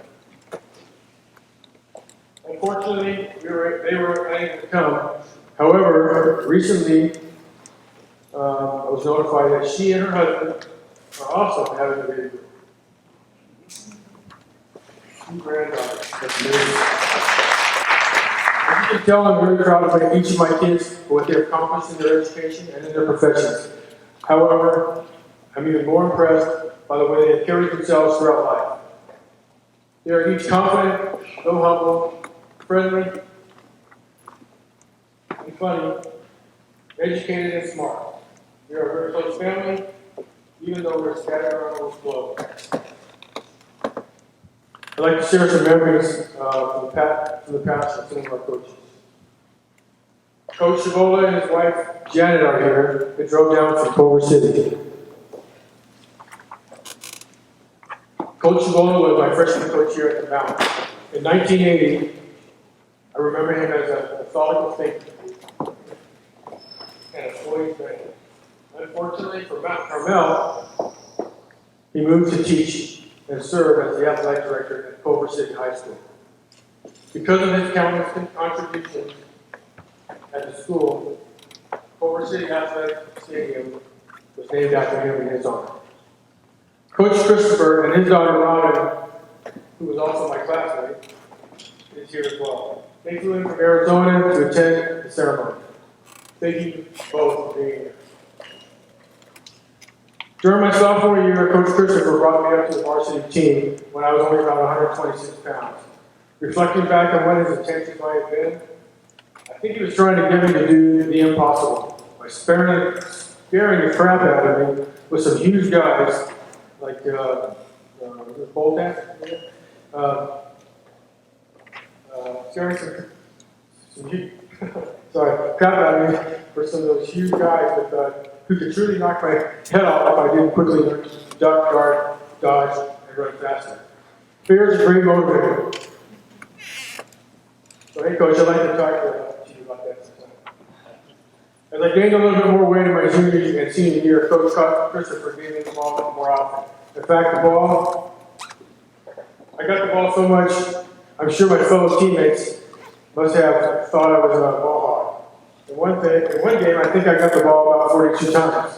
That sounds like a boring game to me, but Coach wanted me to run the ball. Who was I to deny?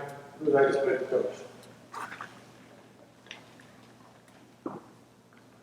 So this is tough one. Coach Mark Oxner. He was my high school wrestling coach.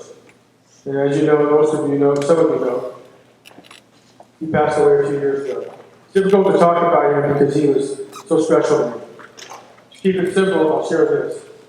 He was tough, he was expected,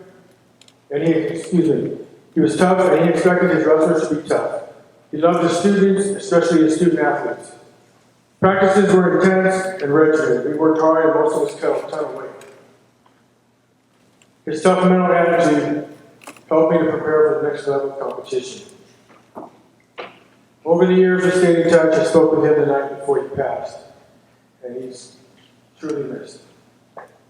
Coach Luna was a technician in the wrestling room. He taught me everything he knew. I had the unique opportunity for 4 years to wrestle in All-American Collegiate Wrestling every day. He treated me like a younger brother, and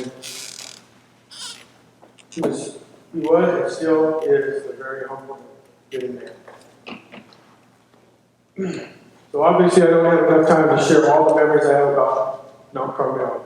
But I'll throw a few things at you that some of you may remember. I don't know if Coach Tubb was here, but I can remember him saying, keep your knees up, keep driving, dude. Or Coach Tubb. So power and lost? Or about, you gotta keep the worms warm. Followed by, go. Only a few people might remember that. Coach Oxner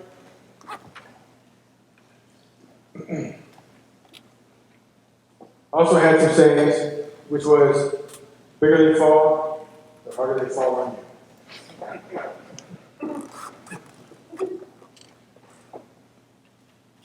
He also said, I can remember using this when I was in the military. Don't pimp out. Funny things you remember from the past. So my Palomar wrestling coach, Mr. John Woods, and his wife, Vivier, are also here. The first time I met Coach Woods was when he was recruiting me. He picked me up in his cool sports car to go to dinner. He made me feel special. I remember thinking, this is awesome. But didn't he know that I already made my decision to go to Palomar? After all, why wouldn't I want to be coached by a two-time national champion? Nevertheless, the chat was great. Coach Woods was an incredible wrestling technician. He had a way of looking at you that made you want to instantly get motivated. Now that I've moved on from sports and competition, and for the most part work, it is great to re-engage with former coaches and teammates to share some stories over a couple of years. So I've read the accomplishments of those who came before me, and even after now. It is very humbling to be here amongst such outstanding individuals. They are all an amazing bunch. All have accomplished incredible things, and it is an honor to share this with them. I'm extremely proud to be a Sun Devil, and I'm truly honored to be inducted into the Mount Hall of Fame.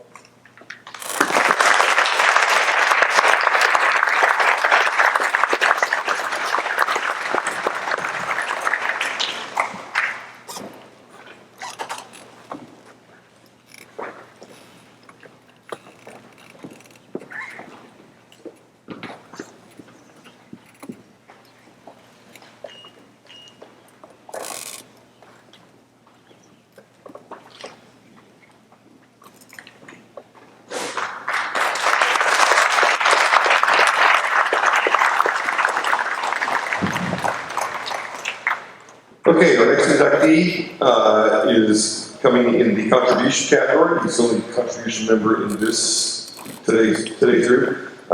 You can't always quantify what makes Mount Carmel such a great place to be, but there's certain evidence that you can see. When you have people who do a lot to give back, you come back to provide service long after their children are gone, they're no longer here, you can tell you must be at a special place. I met him 3 years ago when I came to be the athletic director. He's actually been the foundation president. He does so much more. Whether it be working the snack stand, announcing basketball games, he's at every football game. He's just been a huge supporter of the Mount Carmel School and the athletic program. And he just retired as the president, been the president for 20 years. So he gets inducted, and that's Dale Anderson.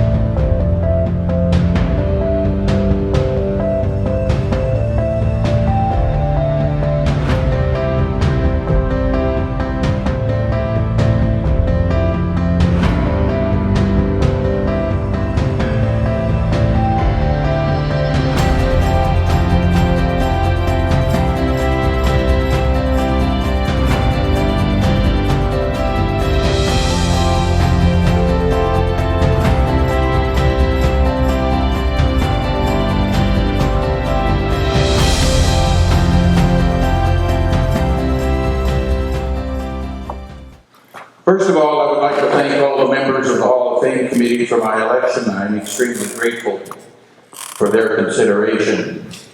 My journey to Mount Carmel took 20 years of my adult life. My wife and I, along with Roger, journeyed across the United States to places like Fort Sill, Oklahoma, where Roger was born, so he is an Okie, to Fort Bragg, North Carolina, Washington, D.C., Fort Monroe, Virginia, and overseas to Çorlu, Turkey, Istanbul, and Izmir, Turkey. We experienced during that journey the history, politics, and cultures of the areas we were not just stationed at, but lived in. So after 20 years, retirement from the Army, we ended up in San Diego. Not exactly an Army town, but a military town nevertheless. We settled in Rancho Penasquitos because we told our realtor we wanted the best school system in the area. She told us Highway, Unified, and Mount Carmel. And we have never regretted that decision. So Roger, our son, became a Sun Devil in 2000, and at that moment, I started my involvement with Mount Carmel athletics. He was a three-sport athlete, football, basketball, track. His coaches along the way were tremendous, and to this day, we count them as our friends.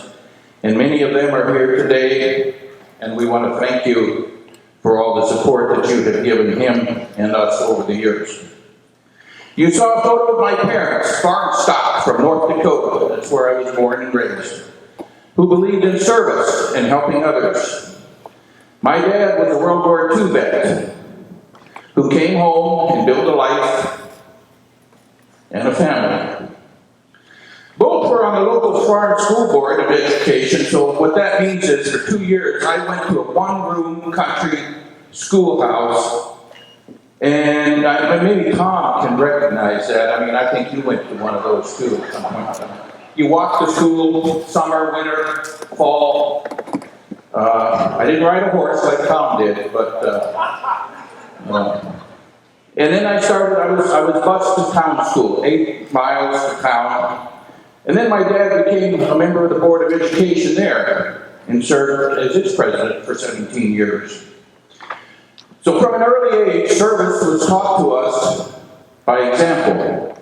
And that's probably why I entered the military, to help ensure the safety and security of a nation I deeply love and respect. And that is why when the opportunity afforded itself, I became involved with the Mount Carmel Athletic Foundation. I completed 17 years as president, unfortunately not 20. And this past Tuesday, I handed the reins over to Shelley Porter, who's the new president. During my time, I have seen 3 athletic directors, numerous coaches, and really only 2 athletic secretaries, Linda Uribe and now Emily. So I'm very pleased to be entering the Hall of Fame with Dennis McClanahan. He was the athletic director here when I started with my involvement in Mount Carmel. And it has been a distinct honor to have worked with great MCHS administrators, teachers, staff, and instructors over all these years. As I mentioned, I retired from MCAF 4 days ago, and I leave with great satisfaction, not in anything I have done, but with great satisfaction that I was part of the MCHS athletic team that helped support athletics and our student athletes. Every year we provide a deserving male and female scholar athlete with a $1,000 scholarship. And we realize that that is not a lot of money in this day and age, but perhaps that helps them to remember the great times they had at MCHS and will help them give back to their alma mater. So I would like to thank some special people in my life. First of all, my wife, Shanice, who for the past 17 years put up with all the activities of my MCAF involvement and just being there.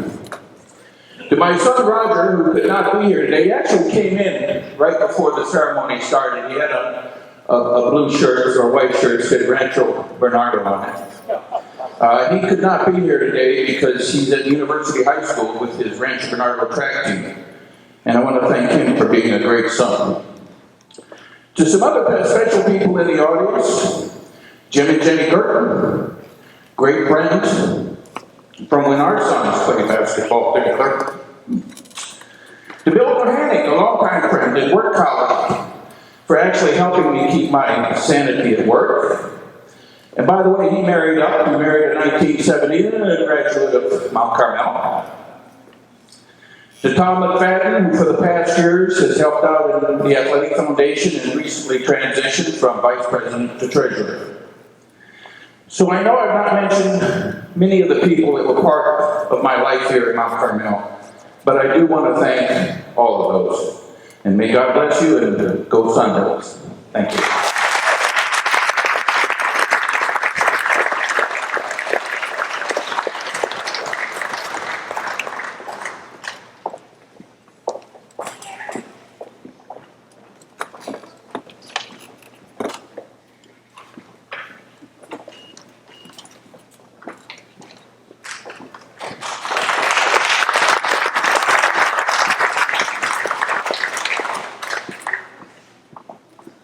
Our next and last inductee today comes from the athletic field.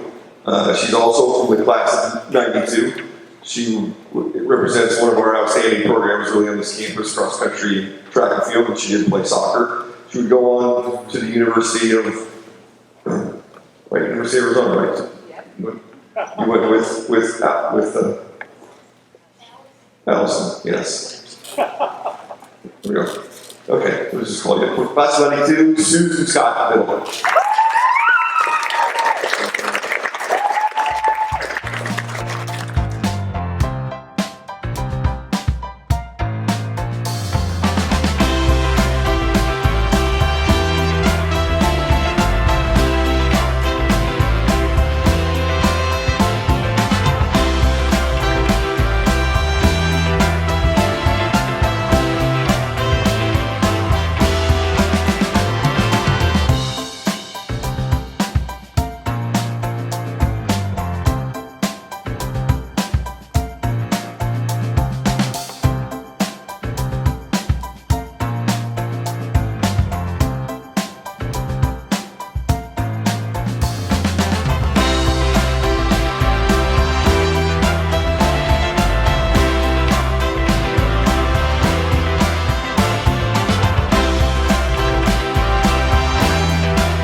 Thank you.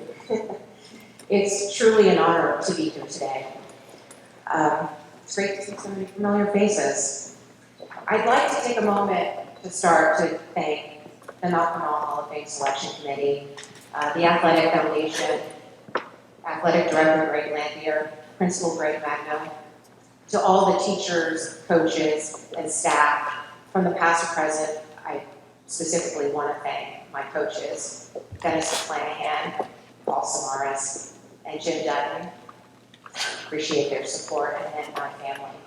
I appreciate your continued love and support. Thank you all for being here today. I love you. I've got a big group with me.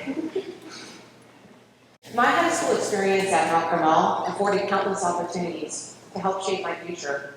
I had the opportunity to travel and see new places, and I had the opportunity to meet some amazing people, my husband Clay included.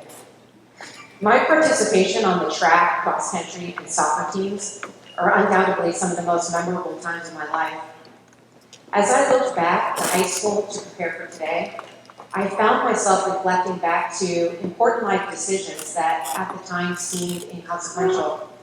You see, distance running wasn't initially part of the plan. I loved soccer, and although I had run track my freshman year for Coach Samaras as a hurdler and sprinter, it was actually my club coach, Tom Schwartz, who told me that I could be a great midfielder.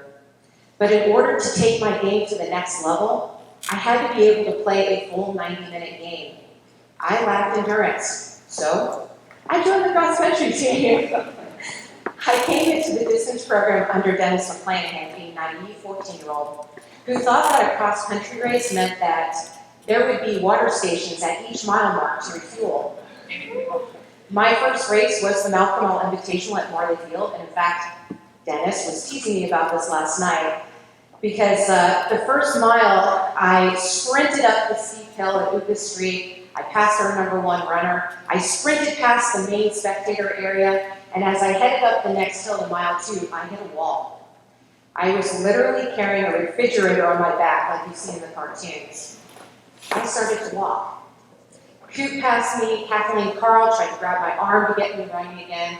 Sarah Smith, she was yelling behind me not to walk, and McClanahan, clear across the other side of the course, is screaming in his booming voice, "Susan, don't walk." The entire meet knew I was walking. Well, somehow I finished the race, and my parents, who'd been volunteering at the meet, drove me home. I proceeded to tell my dad that that was the hardest thing I had ever done in my life, that I had embarrassed myself. I couldn't do this, and I was done. He said to me, "Susie, when you passed the main spectator area in the lead, all the parents were asking, who is that runner?" It was me who got to say, "That's my daughter. I was so proud of you today." Needless to say, I didn't quit that day, and thank goodness I listened to my dad's encouragement instead of my own self-doubt. Playing sports at the Mount was more than the individual athlete. It was more than being on a good team. You were part of a family. The coaches, teachers, teammates, parents all provided endless selfless support. From the coaches, I often think about the sacrifices that Cindy McClanahan and Ann Samaras made so that their husbands, my coaches, could provide us kids with the best experience and tremendous opportunities to compete at the highest level. I often think of the teachers, countless meets. The teachers would be there. Mr. Walsh, Mr. Birch, Mr. Gibbs, Coach Campo, taking time away from their personal lives so that they could cheer us athletes on.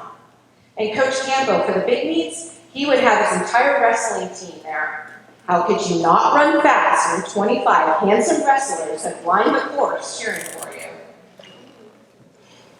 And the parents, from fundraising, volunteering, chaperoning, camps, driving us everywhere, spaghetti team dinners, the caring commitment the parents provided to this program is priceless.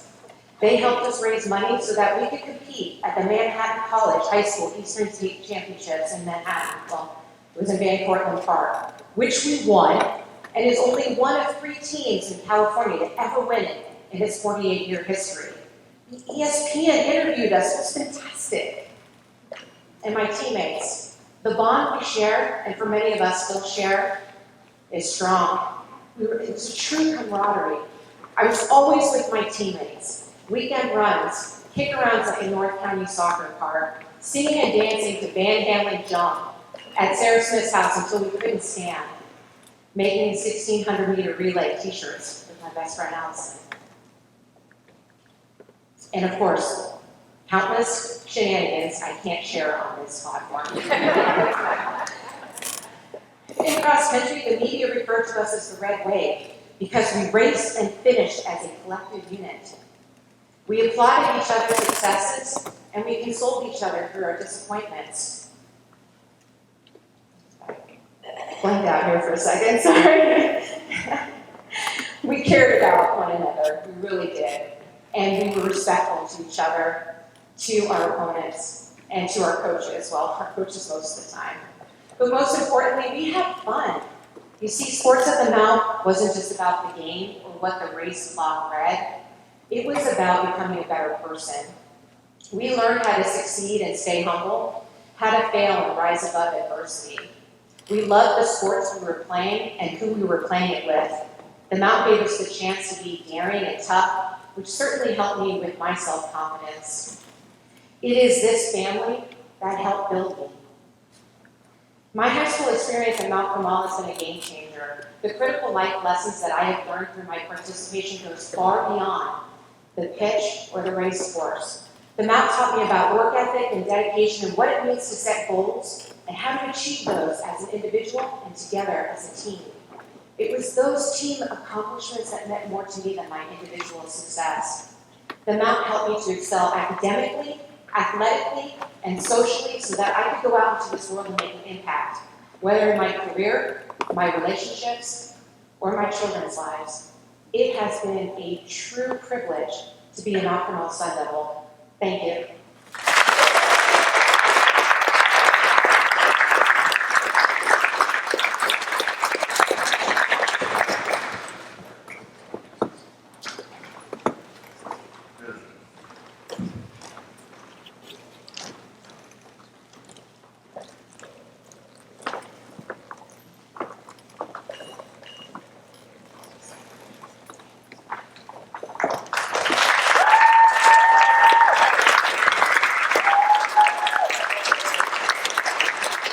Okay, the last inductee in this group is he the oldest in the order?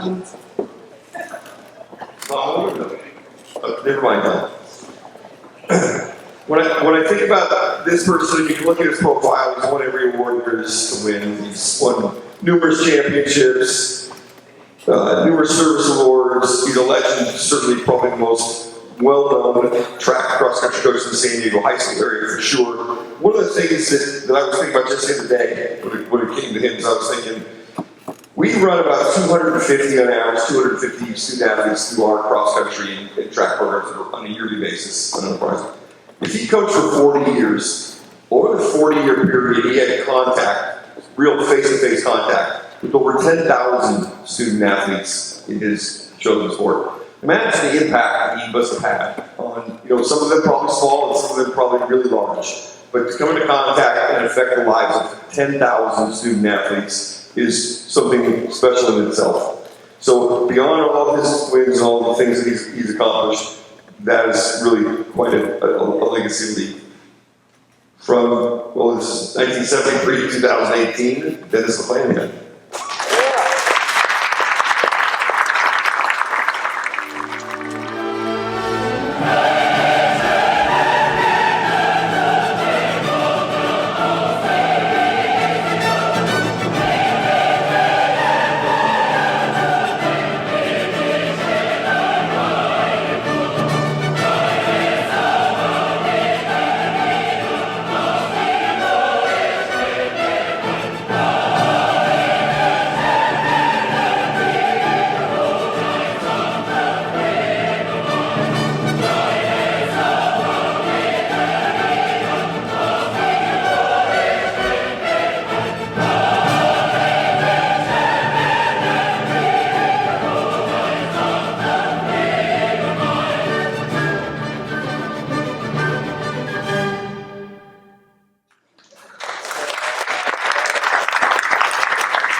You'll be able to leave after this one. I'd like to thank the Hall of Fame Selection Committee and all the people that are involved in the Hall of Fame at Carmel with the honor and selection. Being the school while receiving this at this time. You know, I spent 45 years here, and I got to tell you, I love probably 98% of the time.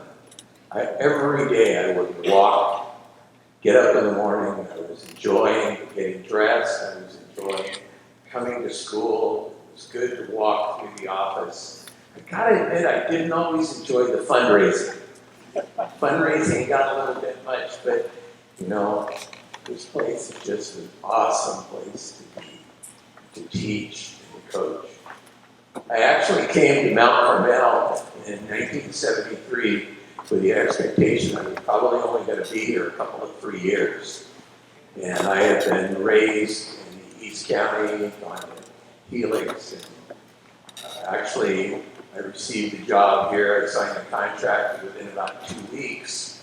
I got a job offer down at Valhalla High School, and I thought it was just a better part of the right thing to do to not try and break a contract in the third year of teaching. You know, so I stayed. I had other opportunities, but you know, after the first and second year at Mount Carmel, this was the place for me. I just enjoyed it.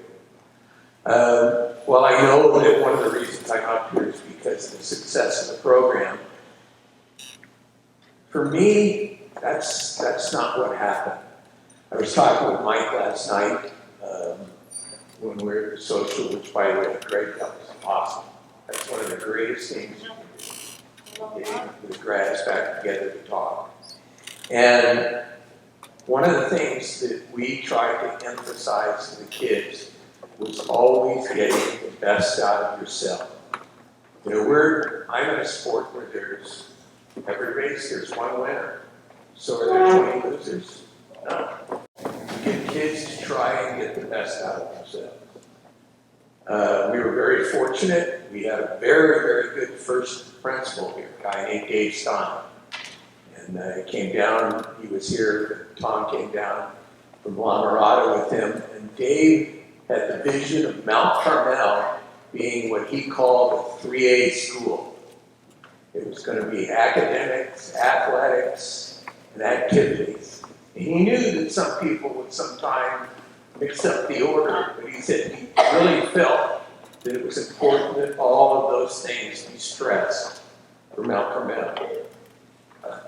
He wanted kids to be able to try all of those things, not regimented into one and never get a chance for the other. As we got going and the hard work took care of itself, the kids, you know, they just started to gravitate. It was kind of nice sometimes in the spring to go out to 240 kids trying out the track and field. It's kind of neat to come back to a cross-country team in September that had 90-some people. And it got to, we wanted the kids to do things with passion. If you ever got a chance, and I know it's tough, to see Sia, or to see Allison, or to see Susan participate in athletics, every time you could look at them, you saw inside them the passion in their eyes to get the best out of themselves. I can remember having a team, a cross-country team, that wasn't the best in the world. But I'll tell you what, those kids were so clocked in to getting the best out of themselves. It was an absolute delight to coach.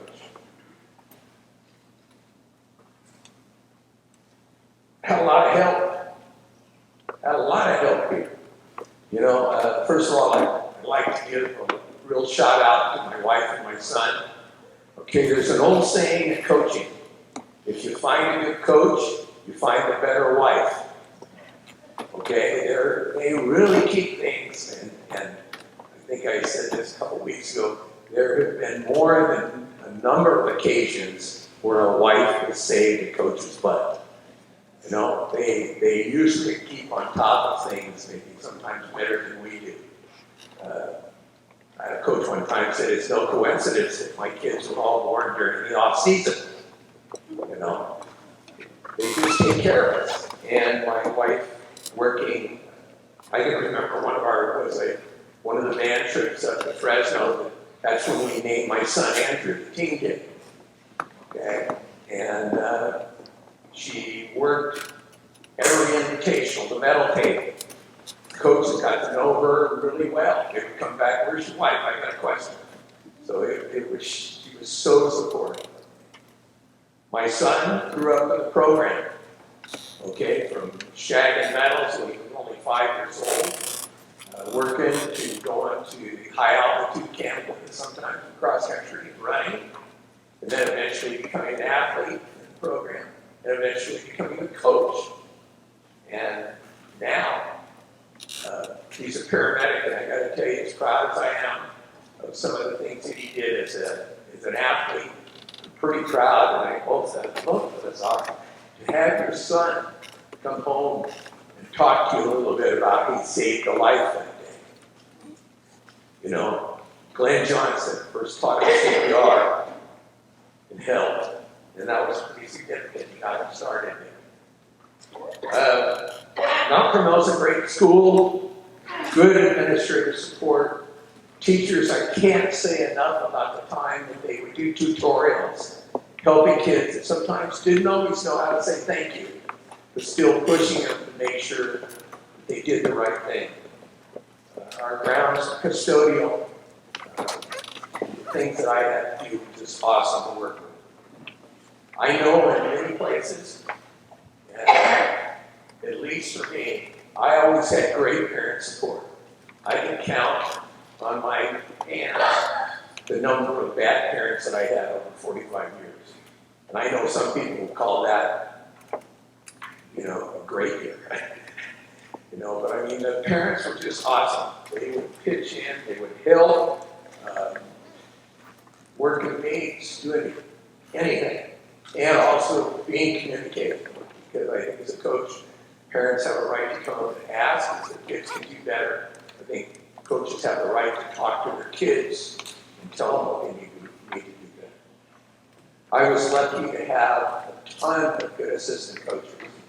Of course, Paul Samaras was with me for over 30 years and really did a number of things that were helpful. You know, Mark Bolton, I saw him last night, he was a former athlete who became a coach. Tom McKinney was in the PE department and came out, became a coach. Grabbed Jose Campo for a couple of years to be a jumps coach. And taught him never with no experience whatsoever. Taught a kid how to be a school record holder. You know? And above and beyond, I will never ever forget Bill Christopher.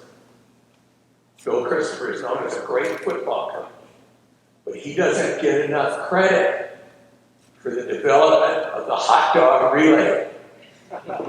When he did the hot dog relay one day in our practice, you have never heard anything so funny as the cackle that he started laughing when he knew that he had put the kids over with something and they were really having fun with it. Other times, I got, later on, good coaches that were going on, Charlotte Paulson Stevens, the athletic director, the head track coach at Torrey Pines High School, won a couple of CIF titles. Terry Dockery, head track cross-country coach at Rancho Bernardo, won 4 CIF titles. I got to tell you, last weekend I was pretty happy.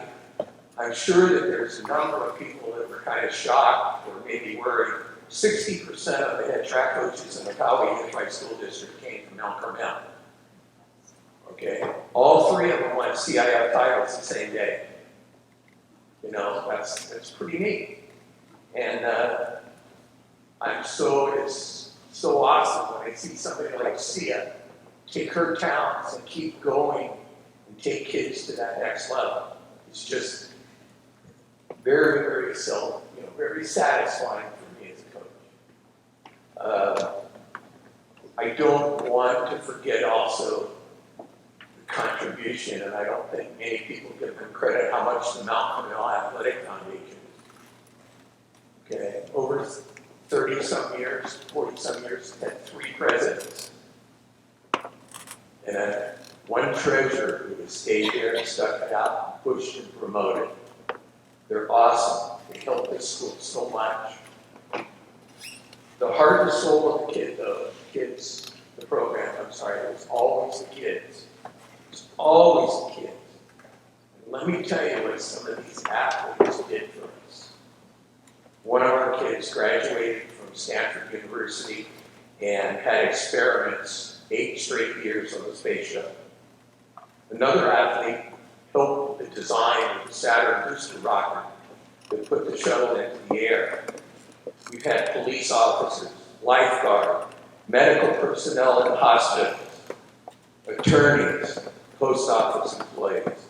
We graduated current school board members. We had 1 year, we had 5 nominees to the military academy. That's awesome. We had a valedictorian in one of the military academies. We've had photographers, EMTs and paramedics, owners of private business, housewives, mothers, fathers, many teachers. That was our major goal, helping kids to learn life lessons through sports and become productive members of our society. So now that I'm no longer a head coach, I'm able to kind of communicate more with them. Coaches, kids didn't always understand if I was spending all the time with the team. Funneling them, I couldn't always, I wasn't able to always take time to communicate with the alumni. It's just awesome to watch the growth. I've seen them all over the United States, some of them in other countries, doing things with their families and their businesses, and it's so rewarding. So now, after 51 years of coaching, people actually think I have answers. And it's not always like that. But I've had younger coaches say to me, what kept you going all these years? What kept you working? And so one of them I say pretty consistent. And that is our second principle, a guy named Don Hurst. Once told me that kids are always in search of someone to care about them as a person. And that you can be that one person in their life. That's a pretty amazing responsibility. And I think that Monique LT, who is at the school right now, is somebody that's just so possessed with that talent. Kids always know they can be by her door and she's there. And that's an awesome thing, and it'll be something that'll be tough when she retires. The other one is I just received this one from an athlete who had his birthday 3 days ago. He said, "Dear Coach," he's now 56. "Thanks again for turning me into being a runner and an endurance athlete. I'm 56 now, but I ran rim to rim of the Grand Canyon at 50. It was the toughest thing I ever did, and I felt so good about it. I've temporarily mothballed my running shoes since June. I bought a full suspension mountain bike and I'm learning jumps, drops, and gravity turns." He sent me a picture of him coming off of running or biking up at Crater Lake. His hair all frozen and going all over the place. He says, "But I'm an old dog, learning new tricks, but never quitting, never giving up. Thank you for helping give me those values." So again, I would like to thank Mount Carmel for this award, and I'm so honored for it. And I'm also congratulations to all the other recipients of the Hall of Fame at this very outstanding school. Thank you.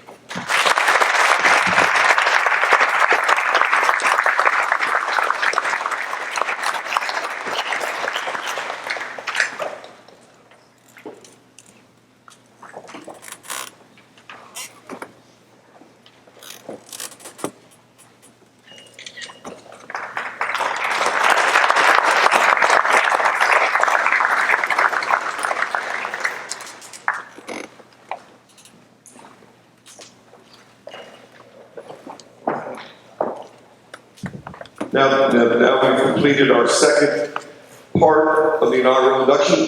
The one thing that always strikes me as I go through this, I watch the inductees that come back and speak, having gone through the experience myself, is how interconnected they really are. Not as individuals, but as part of a much, much larger picture and larger community that has parents, teachers, coaches, maintenance workers, administrators, cafeteria workers, people that have walked the halls of Mount Carmel for years that have fed into their experience and have helped them. And the real reason to put this together to begin with was to start to recognize and bring people back so we can take advantage of that interconnectedness that we all share. Because whether we were athletes or whether we were educators or whether we were really just great students, we all really had one of the same experience, walked the same halls, and did the same things. As we wind up, we're now going to go over to the exhibit, so I want to just give you a little heads up. So we built the room, put the room together about 3 weeks before the previous induction. Right before COVID, in fact, about a week before COVID hit, shut us all down, we were given 6 really nice glass display cases that now sit in that room. But unfortunately, since they happen at that, they're empty. And what we would like to put in them, so I put this out to all of you and your friends, people associated with Carmel, we'd like to put in any kind of memorabilia, anything special, unique to the history of Mount Carmel High School, whether it be athletics, or drama, or band, or education, whatever it is. If you come across something that you think captures some of the essence of what Mount Carmel really is, if you send it to us, we'd like to put it in there on display. Other than that, I want to thank you for coming and attending the second ceremony, induction ceremony we've had. Won't be long, we'll get this inaugural class through, and we'll start putting in some other more real deserved recognition, guys. Thank you very much.